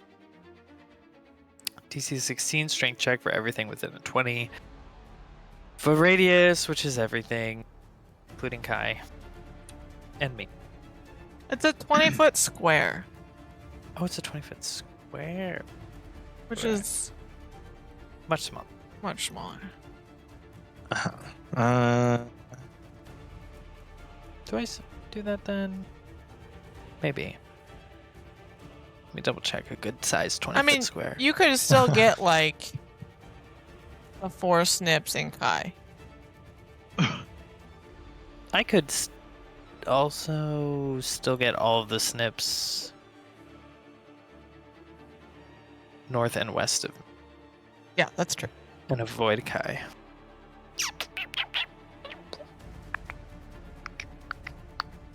Do I want to do that though?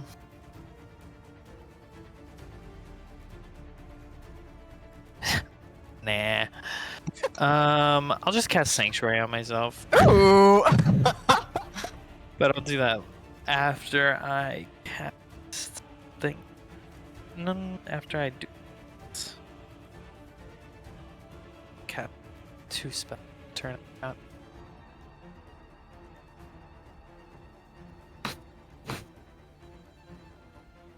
What am I gonna do?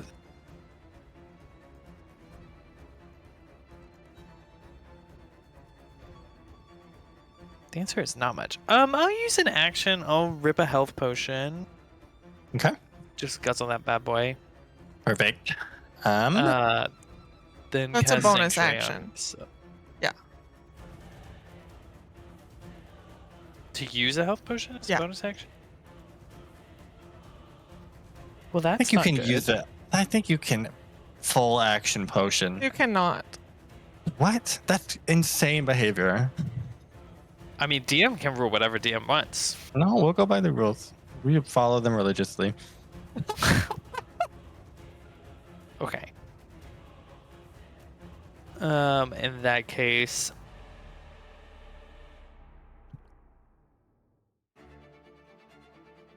just do a little. Well, yeah, I'll cast Sanctuary on myself. I guess I can't move. I'm assuming I can make a strength roll to unrestrain myself, or is it just time gated?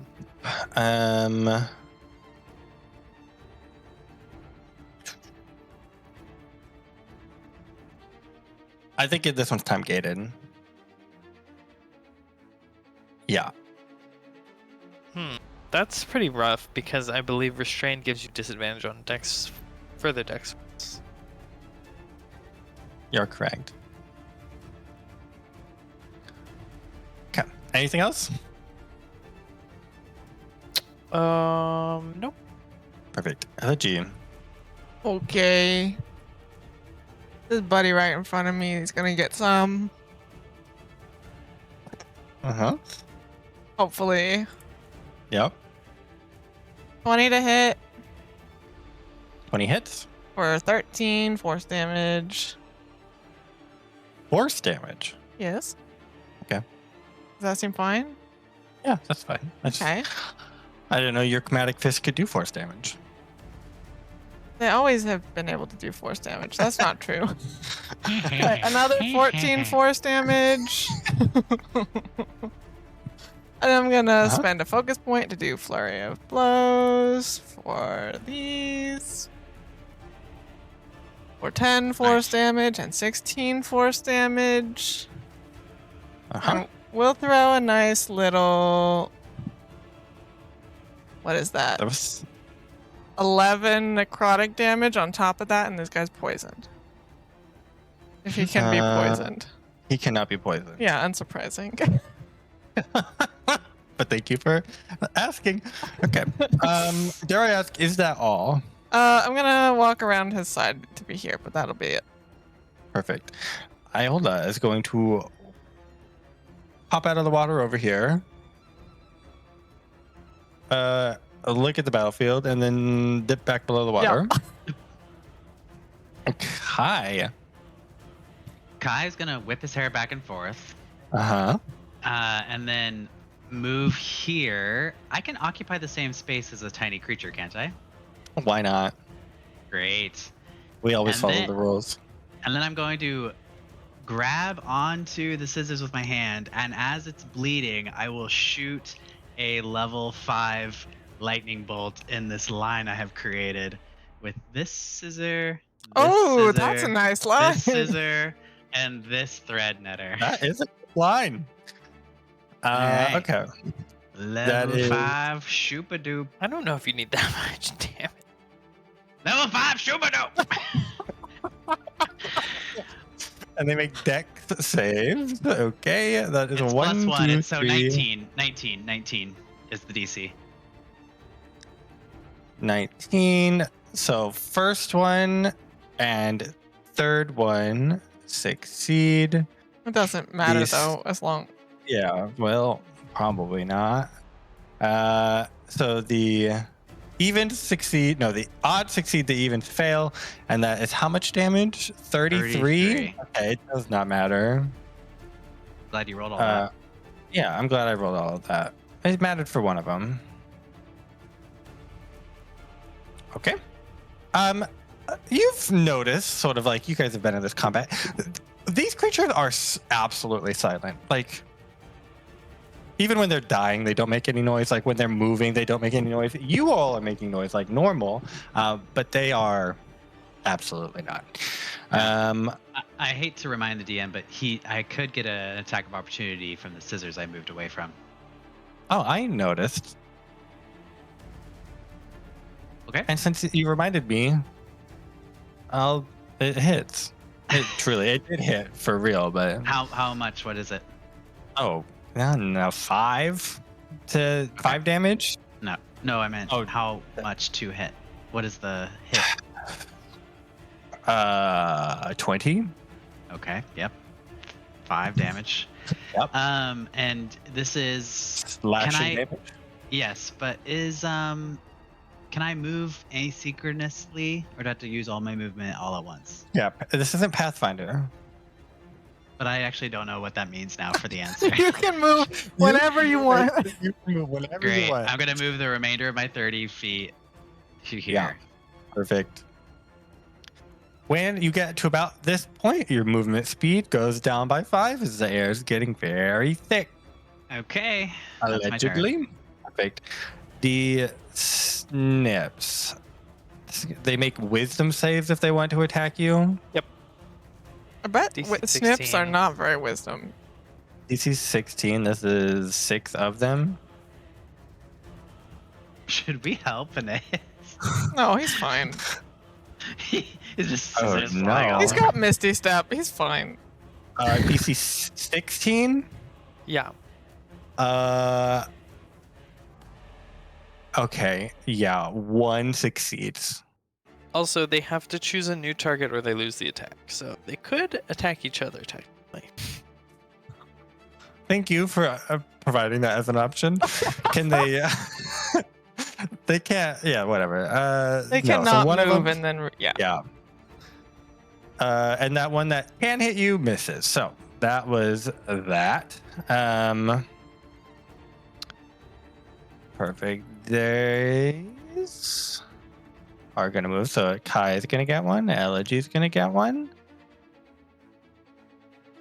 And I think that's all that are going to be able to get to you. So 1 for Kai, 1 for Elegy as these scissors or these snips come up to you. Kai, that's low math. Elegy, that's 21. That hits. Perfect. 6 damage. No damage. Perfect. Slap the scissor out of the air. Slap the scissor out of the air. The rest of these are going to move up real fast because at the top of the round, something. Your scissoring has no power here. I think that is all of them. Okay. At the top of the round, just sort of scattered about, more snips. Oh no. So many snips. Surely What? they'll just run out of tokens. Why are the fates so inaccessible? And also a netter. Oh, That's further back. Okay, and then the netters go, and this one next to you, Elegy, and this one next to you, nearest to you, Kai. It's gonna go there. Okay, so first off, both deck saves. for me and Both of us. One for each of you. 17. Elegy, success. Kai, that's a failure. Yeah. Okay, and then there's 2 attacks against each of you. And that is going to be Kai, 22, and 9, Elegy, an 18, and a crit. Okay, crit hits. 22 hits. Okay, perfect. So the grand total is you failed your save in 1 roll or attack, and Elegy got 1 crit, correct? Yeah. Okay, so we'll do Elegy's first because that's simple.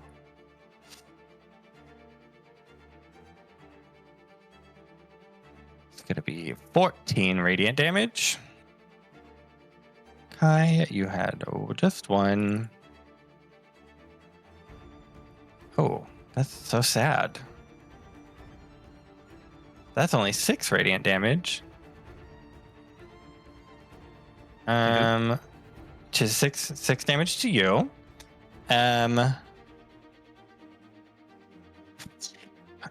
Elegy, you're also grappled, and as long as you're grappled, you are also restrained. Oh, Jesus. Okay. Okay. Yep. So what first happened is Kai got grappled, and all the snips moved towards him, and then you were restrained, and then all the snips moved towards you. So the net result is they move 100 toward you, Okay. and then you each get 4 around you. Yeah, but none of them are gonna attack because those ones can't. So then it is Aeneas, and I'm gonna be moving all of these snips for so long. You did this to yourself, and that is your punishment. Kai's going to, if it's possible to do, Oh. Kai's going To to do be what? like, extend a hand to Aeneas and be like, come here. Let's get to the cave. On your turn or on Aeneas' turn? On Aeneas' turn, Kai's going to take a liberty and say something. Ah, I see. Yeah, okay, that's fine. I thought you were trying to do something. All turns Nope. are instantaneous. So they're both restrained, right?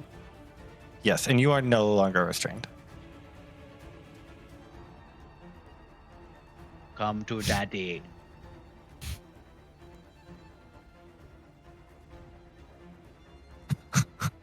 Okay. Jesus Christ. Elegy! Oh. I think that is almost the final state of the board. Okay, except I for- have to do this just because it's really funny. Yeah.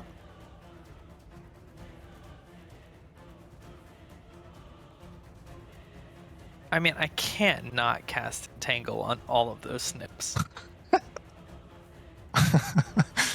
You do you. I'm still placing more. Okay, last one. There you go.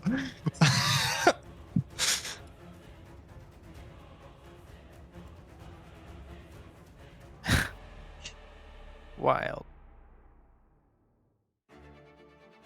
I mean, still not good. Actually, there's better things I could do. Which I guess I will. Okay, they're just so close together. This is fun. Okay. Elegy, would you say you're good at Constitution saving throws? I wouldn't say I I'm don't think that's- particularly I good. don't think that's one of her strengths. Too bad. She doesn't. Yeah, she's fine. She has a big cushion around her. It's just sharp and full of scissors. I will cast level 3 Moonbeam Oh. on. God, how do you maximize? big is I'm it? trying to 5 foot maximize. radius. So it's 4 squares.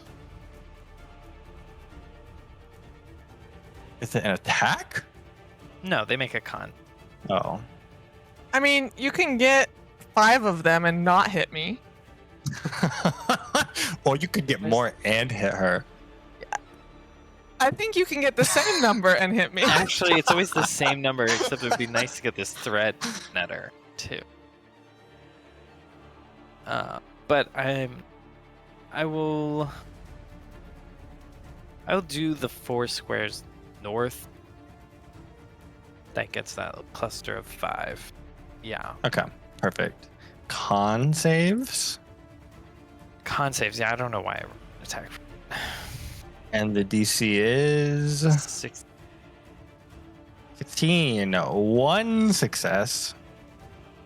Take that. And the rest takes 17. Yeah. Perfect. Very good.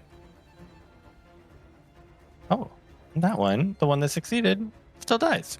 Ooh, nice. Okay. Okay. Anything else? then Are you gonna as a- move?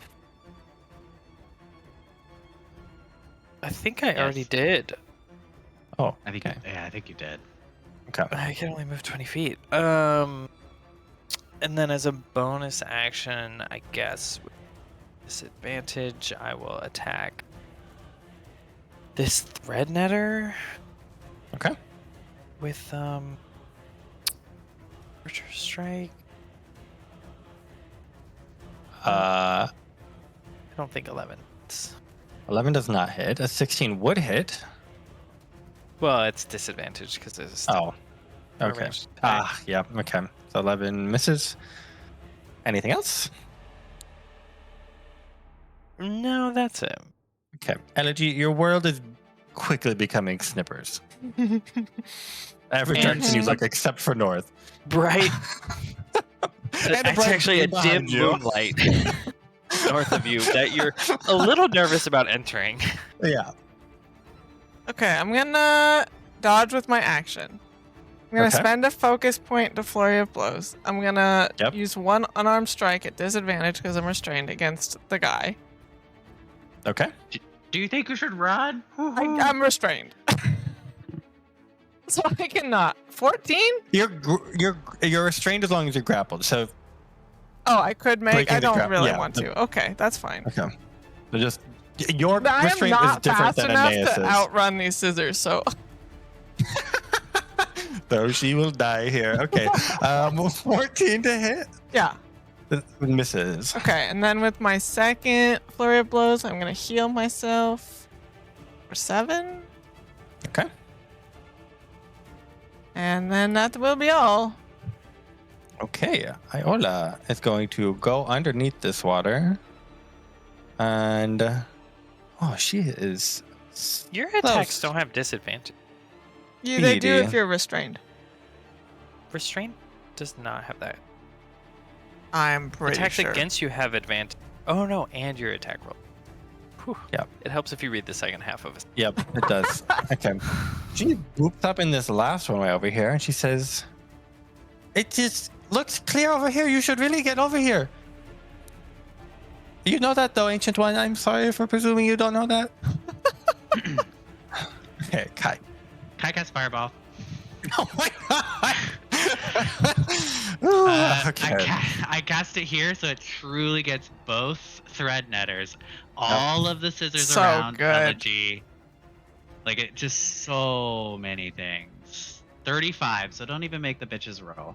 It's radius 30, Radius 20. radius 20. So So it gets. I mean, it's just truly like all of These. but not these farther Yeah, that's ones. right. That's right. Okay. That's right. Abby, roll Perfect. d6. Wait, are you close enough for that? Fuck. It's a 55 DC feet. 19. DC 19. Yeah, but I think my is only 8. Let me double check real fast. It's a dex save. 19. Both threat netters succeed. Wow. Oh, it's So take 30 half feet. Sorry. damage. I don't think No, it's worth it anyway. It's okay. I take half damage anyway.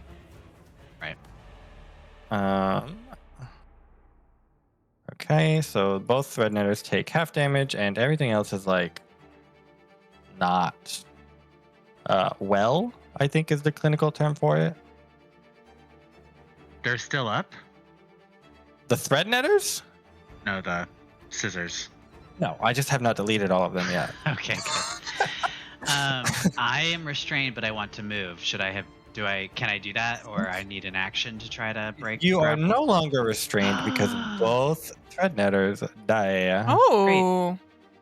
I come over and I put my hand on Aeneas' shoulder, ready to make a move next turn. That's my turn. You're making a move on Aeneas? Wow. No. Nope. That's what he said. That is Roll the true. tape. Okay. It's the Snip's turn. And they're still dying. And they're still dying. Ooh, okay. They go into the In the ether, scissor okay. shop in the sky. The big yarn barn in the sky. Okay. Yarn bar. I believe these 4 are still alive and they get up to you, Elegy. Mm-hmm. And you are no longer restrained, so they do not have advantage. So it is simply 4 attacks against you. Disadvantage because I dodged. Because you dodged, so that's a miss. An 18. Nope. A miss and a miss. Nice. Okay. At the top Wait. of the... Did Elegy move? No. This scissor moved into beam north of her. Oh, okay. Make a con So save. rolls a con save. 21. That succeeds. Take. How far up is Moonbeam? Far up. It takes Was it 17? 8 days. 8 damage. Oh, that's so unfortunate. I should have known better than to trust alchemy. We'll just say it dies because I don't want to think about that math. I thought they each had individual health trackers. Turns out they all have one health tracker for some reason. Annoyingly enough. Okay, at the top of the round, a new thread netter appears. An assortment of... Oh, I don't know why I'm doing that. An assortment of snips.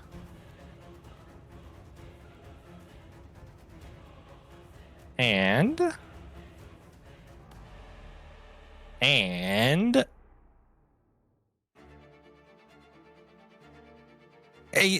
just an obscene number of snips forms in the middle of this battlefield. And they all sort of like, instead of coming at you like the rest, they all sort of begin to swirl into this vortex and conglomerate, sort of like they do when they form thread netters. But instead, they form this other being, which is sort of this fraying, thread-like creature from the waist down, but more formed than the thread netters, and it forms like a serpentine tail. Above the waist, it is again more formed, and you see 6 arms sort of spreading out, and just this wild threaded hair going everywhere. And its hands are just big snips, and it doesn't really have an expression on its face, but its eyes are honed in on Elegy, or honed in on Aeneas with these big snips. So, welcome to the party, Thread Cutter. And This feels personal. I don't like him. the netter that's way back here is going to move forward a little bit, and then we'll dash and move forward. This new thread netter is going to move. It'll dash and move there. Aeneas. My turn.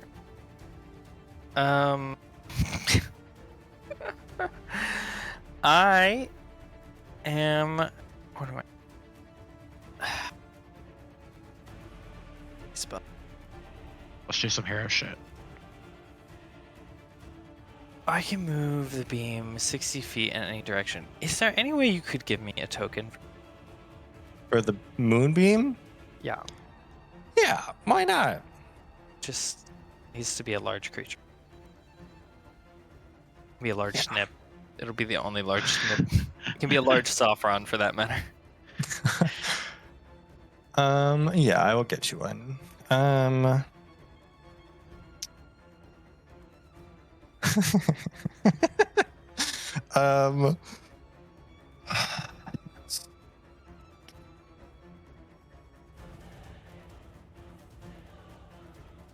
Please hold.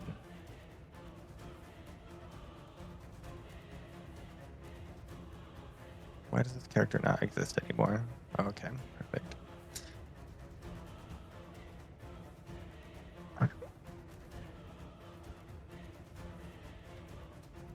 Come on.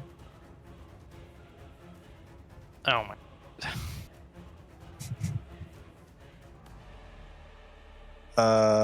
And then he needs to be 10 feet. He needs to be 10 feet by 10 feet, and I need to be able to move him. Oh my god.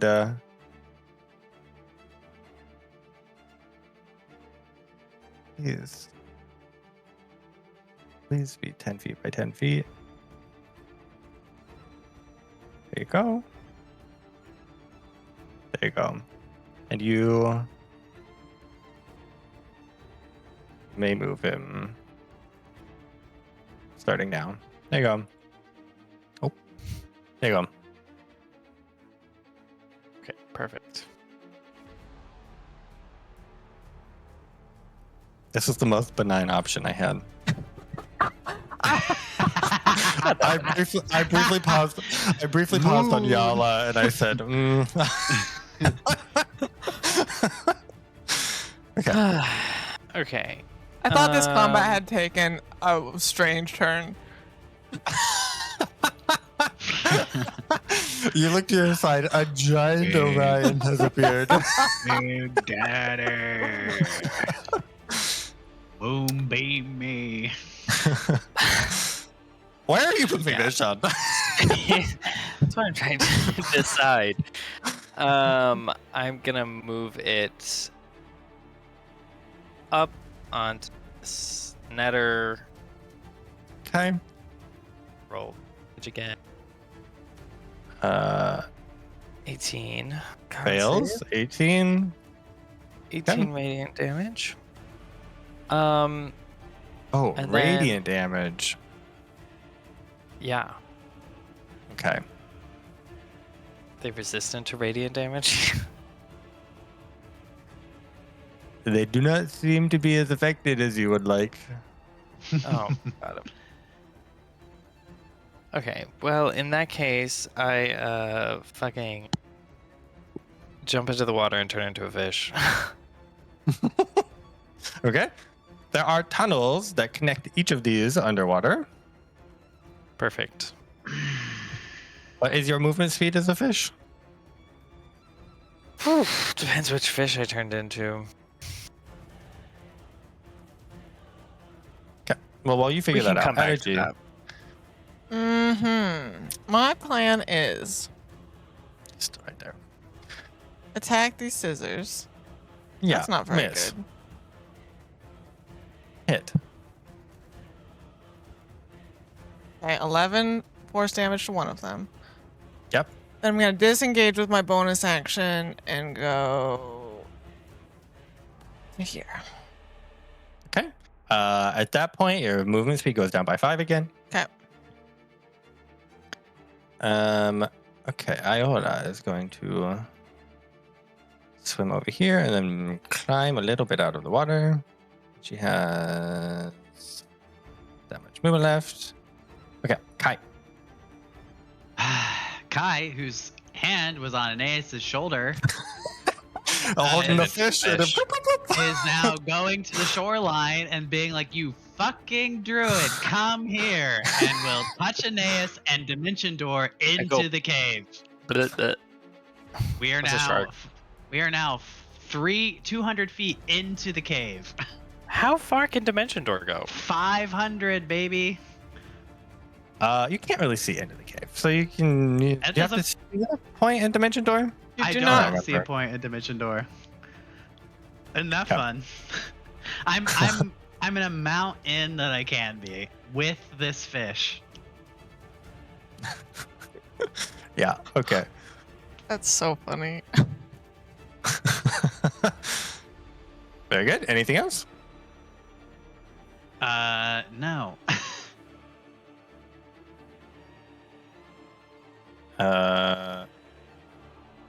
Oh, they actually didn't. One of the pebbles on the shoreline was a door handle. I turned it and then like hopped in with this fish. Okay. I'm flopping around like a shark. Great. Got a lot of snips coming your way, Elegy. And I think that is the only ones that can get to you. So that'll be 4 snips. And you're dodging? No, you disengaged. Yeah, I disengaged. That does matter because only one of them hits. 4 6 damage. Okay.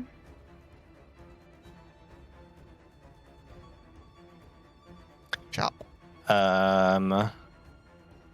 Now I do have some bad news.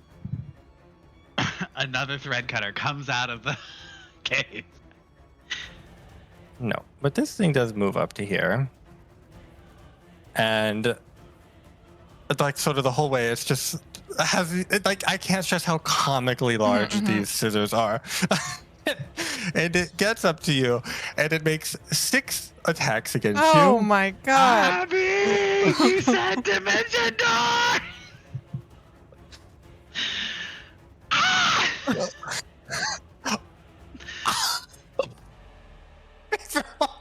Three, 1. Wow. Oh my I was God. built for this. Oh wow, that's crazy. Can I can use my luck on his attack dice, can't I? I think so. Yeah, I think so. But I I'm fine. think so. Okay. Sure. Sure. 25, 19, 22. 2 hits. 2 hits. Very good. No, luck has to be against you. Oh. 2 hits, you Oh. said. Yes. An attack on one is an attack on all.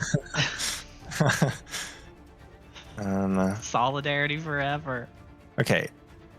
You need these broken up? Yeah. Then it's going to be...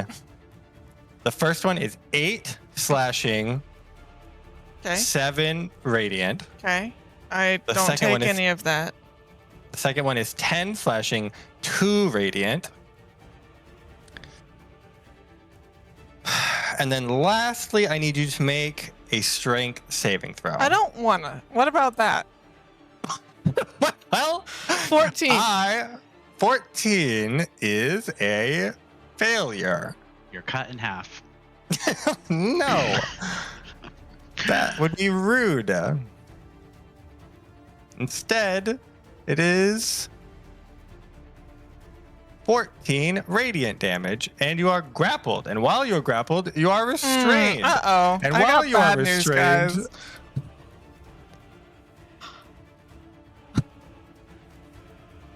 And while we're restrained, yeah, what else? While you're restrained, she's you're restrained. also incapacitated. Uh-oh. Nope, that's not what I meant. I meant 4 snips to be around you in a circle. That's what I meant, though.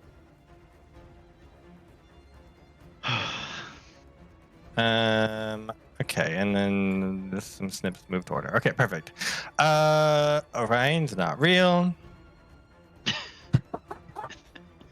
He can't hurt you. He's not That's real. what I keep saying, but no one listens to me. Okay, the thread netter turns and looks at Kai and Aeneas and Fish Aeneas. And disregards them, turns it back on the two of you, and moves further toward Elegy. Elegy! And You're in danger, girl. it make a deck save? Do you just fail? I don't know. Incapacitated. No, apparently not. Okay, have well you are restrained, so you have disadvantage. disadvantage. So yeah, disadvantage deck. So just straight. No, not straight. Just normal. No, sorry, still disadvantage. I don't know what I was thinking. Okay, you succeed. I'm gonna check unconscious though. Oh, I do automatically fail. Okay. You're So- unconscious. Correct. One death save. Yeah. Aeneas. You and Akai pass the threshold of this cave, and the weight immediately lifts. You now move at full speed again. And you turn around joyously to celebrate this, and you see Elegy go unconscious I in do the not. distance. I untransform out. Actually, no. Before I untransform, I use my shark teeth to bite Kai's ankles. And then I untransform and I say, "You fucking idiot!" And then I try desperately to think of how I'm going to protect Elegy.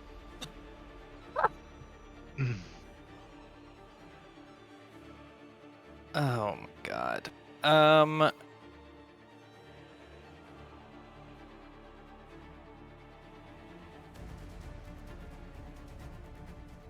Oh, there is literally no option. Just...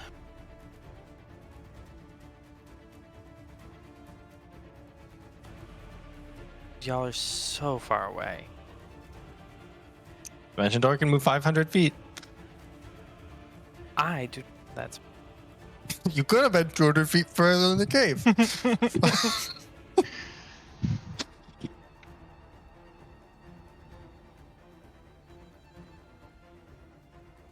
Oh. Everything is so.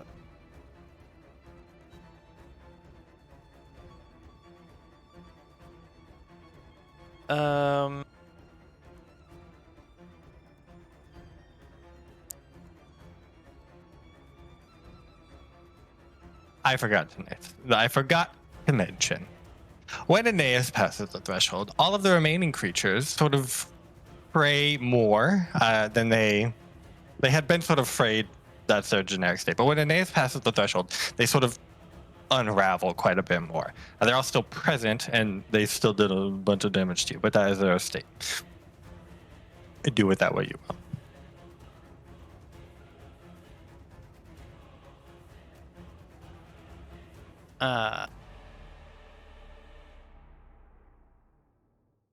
I mean, can I roll insight on that? Sure. Gotta wake up Connor.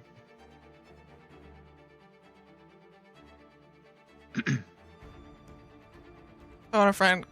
Connor, we need you. They it seems like they are less substantial. Like these are not natural beings, and it looks like you passing the threshold made them less manifesting in this place.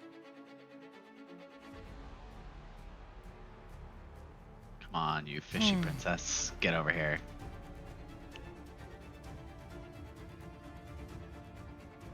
Yeah, I mean, I guess I'll try walking further into the cave. It doesn't. A couple steps in, you notice that there's not really a change. It seemed to be a Boolean pass the threshold or not. Okay, well, there's literally nothing I can do without uncrossing the threshold. So there's not even anything I can do if I cross the threshold. Okay. Can you move Moonbeam? Yeah, onto you. I mean, I can move it onto him, but it's not.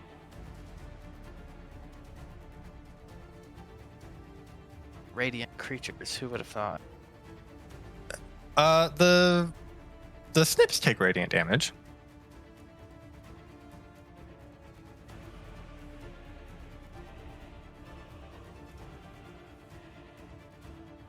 So 2 con saves. That's actually a good question. I think it's if they move into it Or start their turn. Or start their or turn. start Yeah. their turn. So if I move it, it's not Okay. doesn't force them to immediately make a save. Anything else? Uh-oh.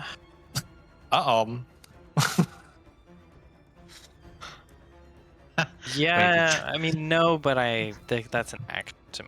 So got one last idea brewing. That'll be Do the you end of have? my turn. She has 2 failures. My turn. Iola is Fish. gonna. She's gonna be like, oh, ancient one, and she's gonna mosey back into the water and swim back over to here.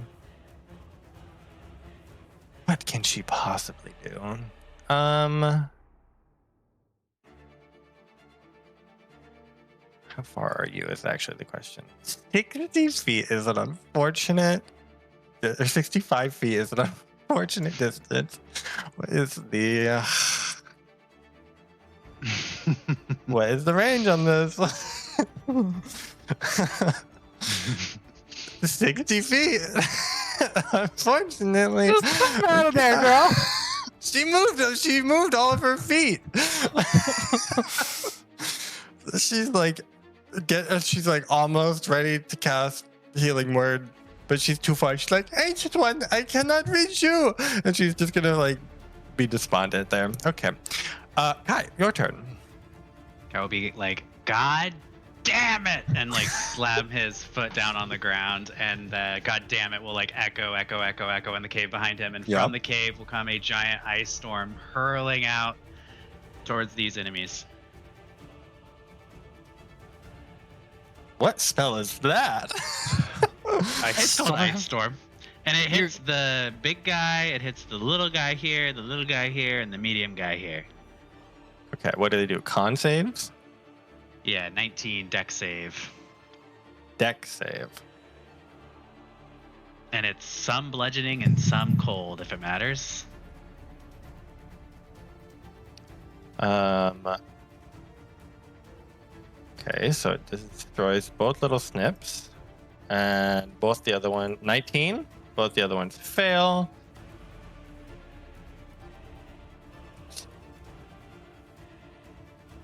Thirty-six.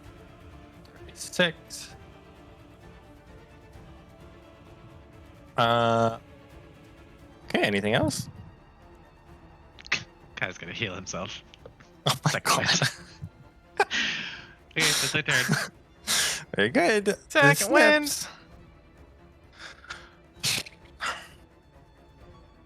The snips will gather around. I'm not gonna be responsible for killing him. They're just gonna menacingly loom over your body.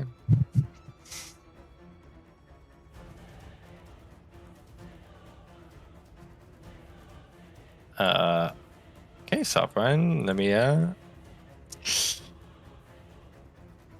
The cutter is going to turn, face, and point the scissors at Aeneas, and then it's gonna point them like over Elegy menacingly, and stare at Aeneas.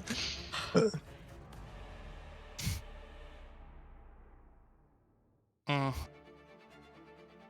And the netters will they'll get close and watch this happen. The attention seems to be on the big cutter. Aeneas. All right. Aeneas walks forward, like Perfect. You walk forward past the threshold and your movement speed drops to 0. that's fine. So you're right at the threshold, but you are on this side of it.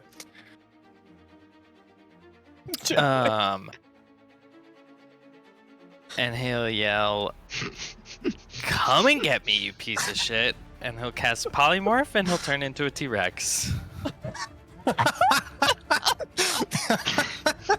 Yeah, I love it. That's so good.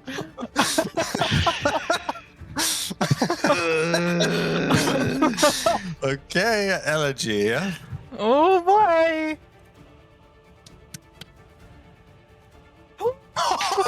Wow, that was lucky. The stakes are high. Oh my god. We believe. You We believe. Connor could never. I've now become Orion as a T-Rex. You are like, I swear I saw a moon-beamed figure of Orion hovering over me, and that It was actually a T-Rex. You hear a giant roar. And you're like, this music is so beautiful. In the sky, that's some Guys. And all of the attention is currently on a giant T-Rex that you recognize that has has red hair. Yeah. But you have your whole turn. You have 1 hit point. You're on the ground. Yeah. You're in danger, girl. In danger, girl. You better play Oh my dead. God, that's Use that wild. performance. Crazy. I'll stand up. Uh-huh. I'll. You better dive in that water somehow. I'm not fast enough for that. I'll use my action to heal myself.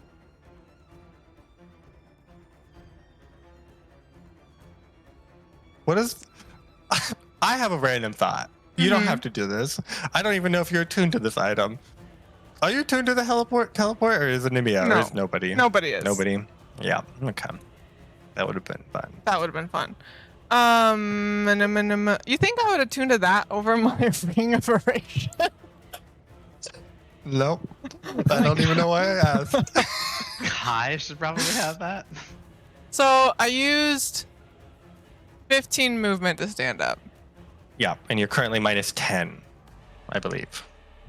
Yes. Well, 15 So is that's- half. Yeah. Yes. So I have 20 left. Yep.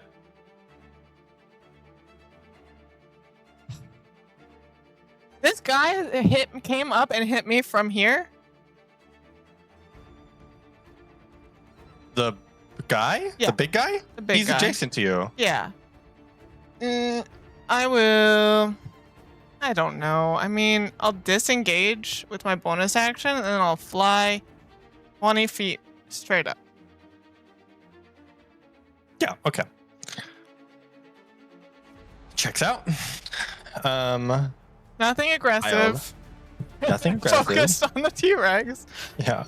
Iola's gonna mosey out of the water and get within 60 feet of you and cast Healing Word Thanks, girl. for 4 health. Yep. I am the ancient one. Oh wait, is it double? It's 2d4 because of Yeah, 2d4. 2d4. Oh, she 9.5. got a 4, so then Nice. 8. Very Okay. good. Okay, Kai. Okay.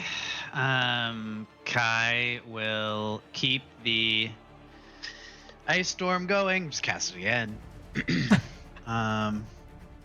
But he'll be able to move it to hit more stuff now that Elegy is out of the way. What's the radius?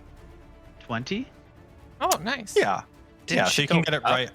She went up 20, so yeah. Ice Storm, I'm sure, has a height value. It's a cylinder. Never Oh. mind. It's more like a fireball situation. you can bring her back It's- down.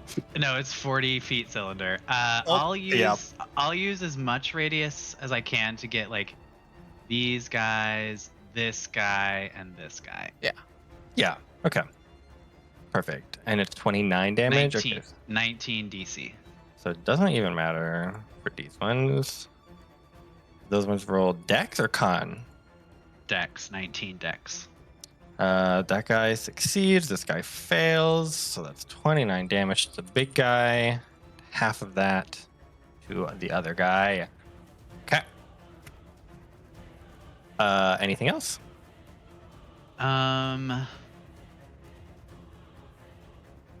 Kai guy is getting really tired. He's good. He'll take a breath. Okay. All of the snips are going to make a beeline toward the T-Rex. A T-line. Okay. And I think we get that there. And then the big one is going to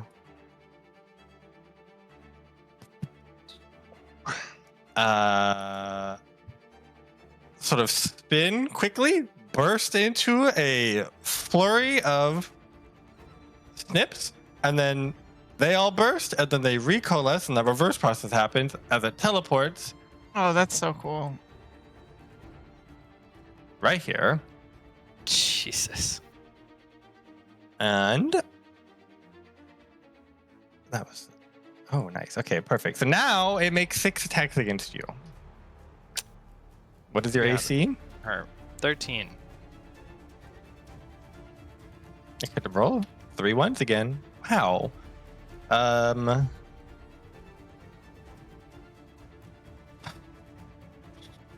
So a 1, another miss, but then a hit, and a crit.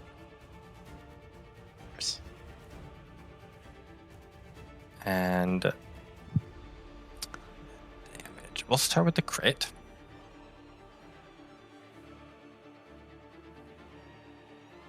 And the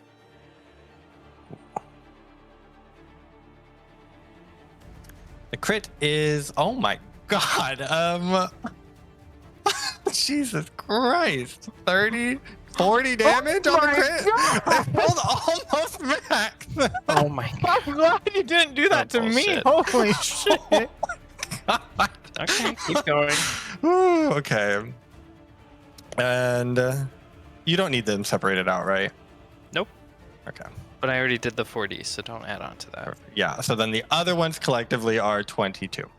Wow. Okay.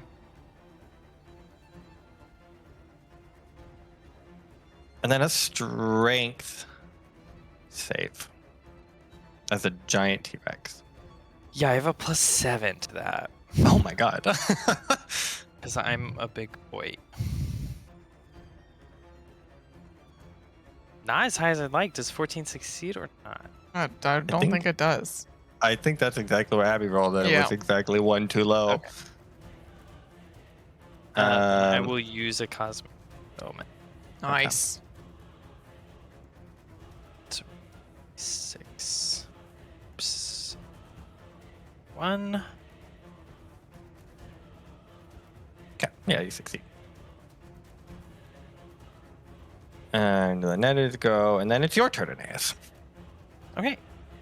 As a T-Rex, I attack twice. My tail attack first. +10 to hit.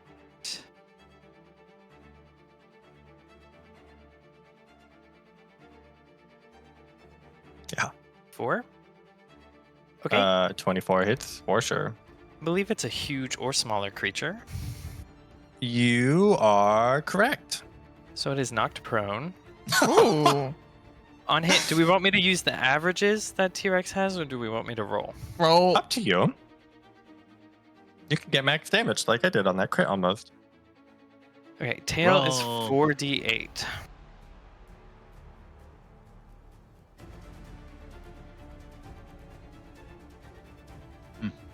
+7, so 27 bludgeon. Yeah, okay. And then while it's prone, I will attack Oh, yeah, okay. Now you have advantage. my bite, which has a +10 as well, so it's a Hit, 22 to hit. Yep. With bite, it is piercing damage, and it is 4d12 +7. 4d12? Why have you not turned into this before?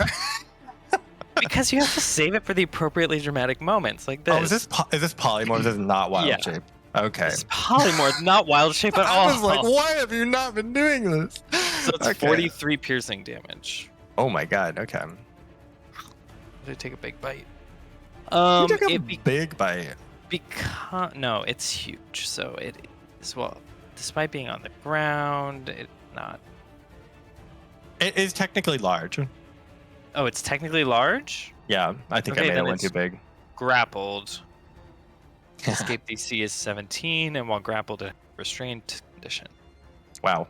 As You've it's really- caught in my mouth. You really? What if on the restraint condition, all of the snips moved 50 feet toward it? That'd be funny, but that's not how it works. And attacked it. Okay, Elegy. Wild turn of events. Oh, what do Everything I? seems to be ignoring you at this point. Yes. I think I'm just gonna heal myself again. Nice. Pretty good. I could just do it again. Why not?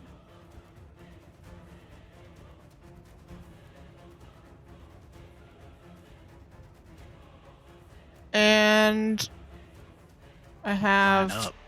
35 movement, so I'll fly like up 10 more and then over 25. Dialogue goes. Kai, your turn. Okay, Kai will cast. How does this guy look in Thread Cutter? Ethereal fabric, so hard to gauge. When Aeneas stepped outwards, the fraying Unfrayed. frayed. Wow. yeah, that's 20. So it didn't double the damage, right? No. So we have to roll. double it. 2d8. Roll 2 more d8. Yeah.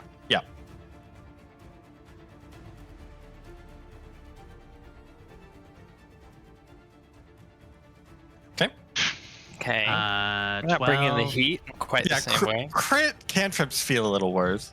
12 acid damage. Acid damage. Okay. And then I will cast Shield of Faith on my big dino. And that's my turn. Big dino friend. That's Big so good. glowing dino. Perfect. I think it is the thread cutter's turn now. It's plus 2 AC. Plus 2 AC. It will. Oh no, it's restrained and prone. Yeah, It can still attack, right? with disadvantage. With it has disadvantage. It could take an action to escape. DC 17.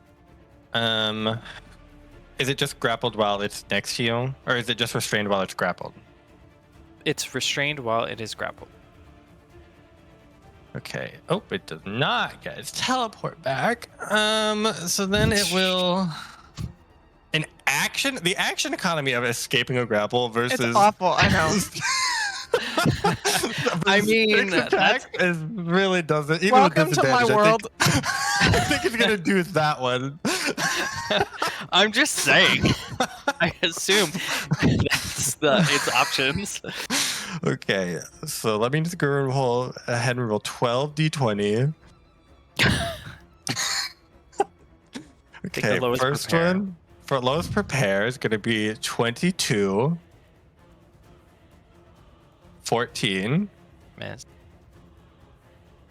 19, Hit. a crit, and then a 12. Miss.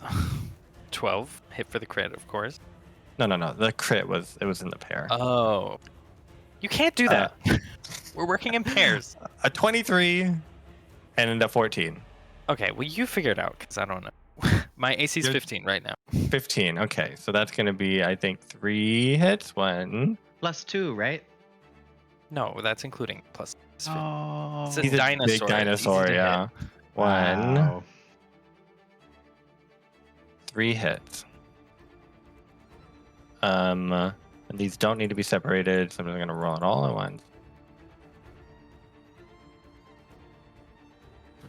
A total of 51 damage.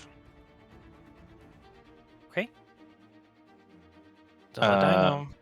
Still a dino, and that is it. Everything else, I think, is the netters are way too far. My own distance has turned against me. I think. Oh yeah, none of us can't go. Okay, now it's your turn, Aeneas. Okay, so this is thing. Can you just end the grappled condition whenever you want? Like if you're grappling someone, I could just choose not to grapple it. Correct. Okay. I will release it from my bite then. So that I can use my tail attack.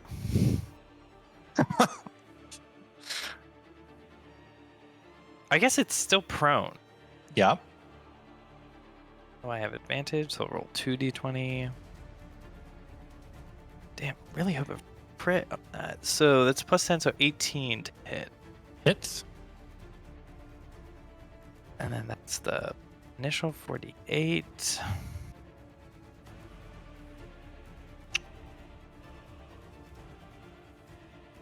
Whew. Do I need to build dinosaur macros so I can do this faster? That is going to 22 damage, bludgeoning. Yep. Then I will bite with advantage. Oh my god.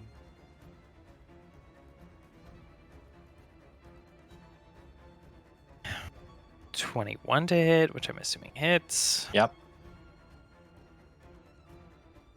Come on, crit fish. Go ahead, spend your Artha.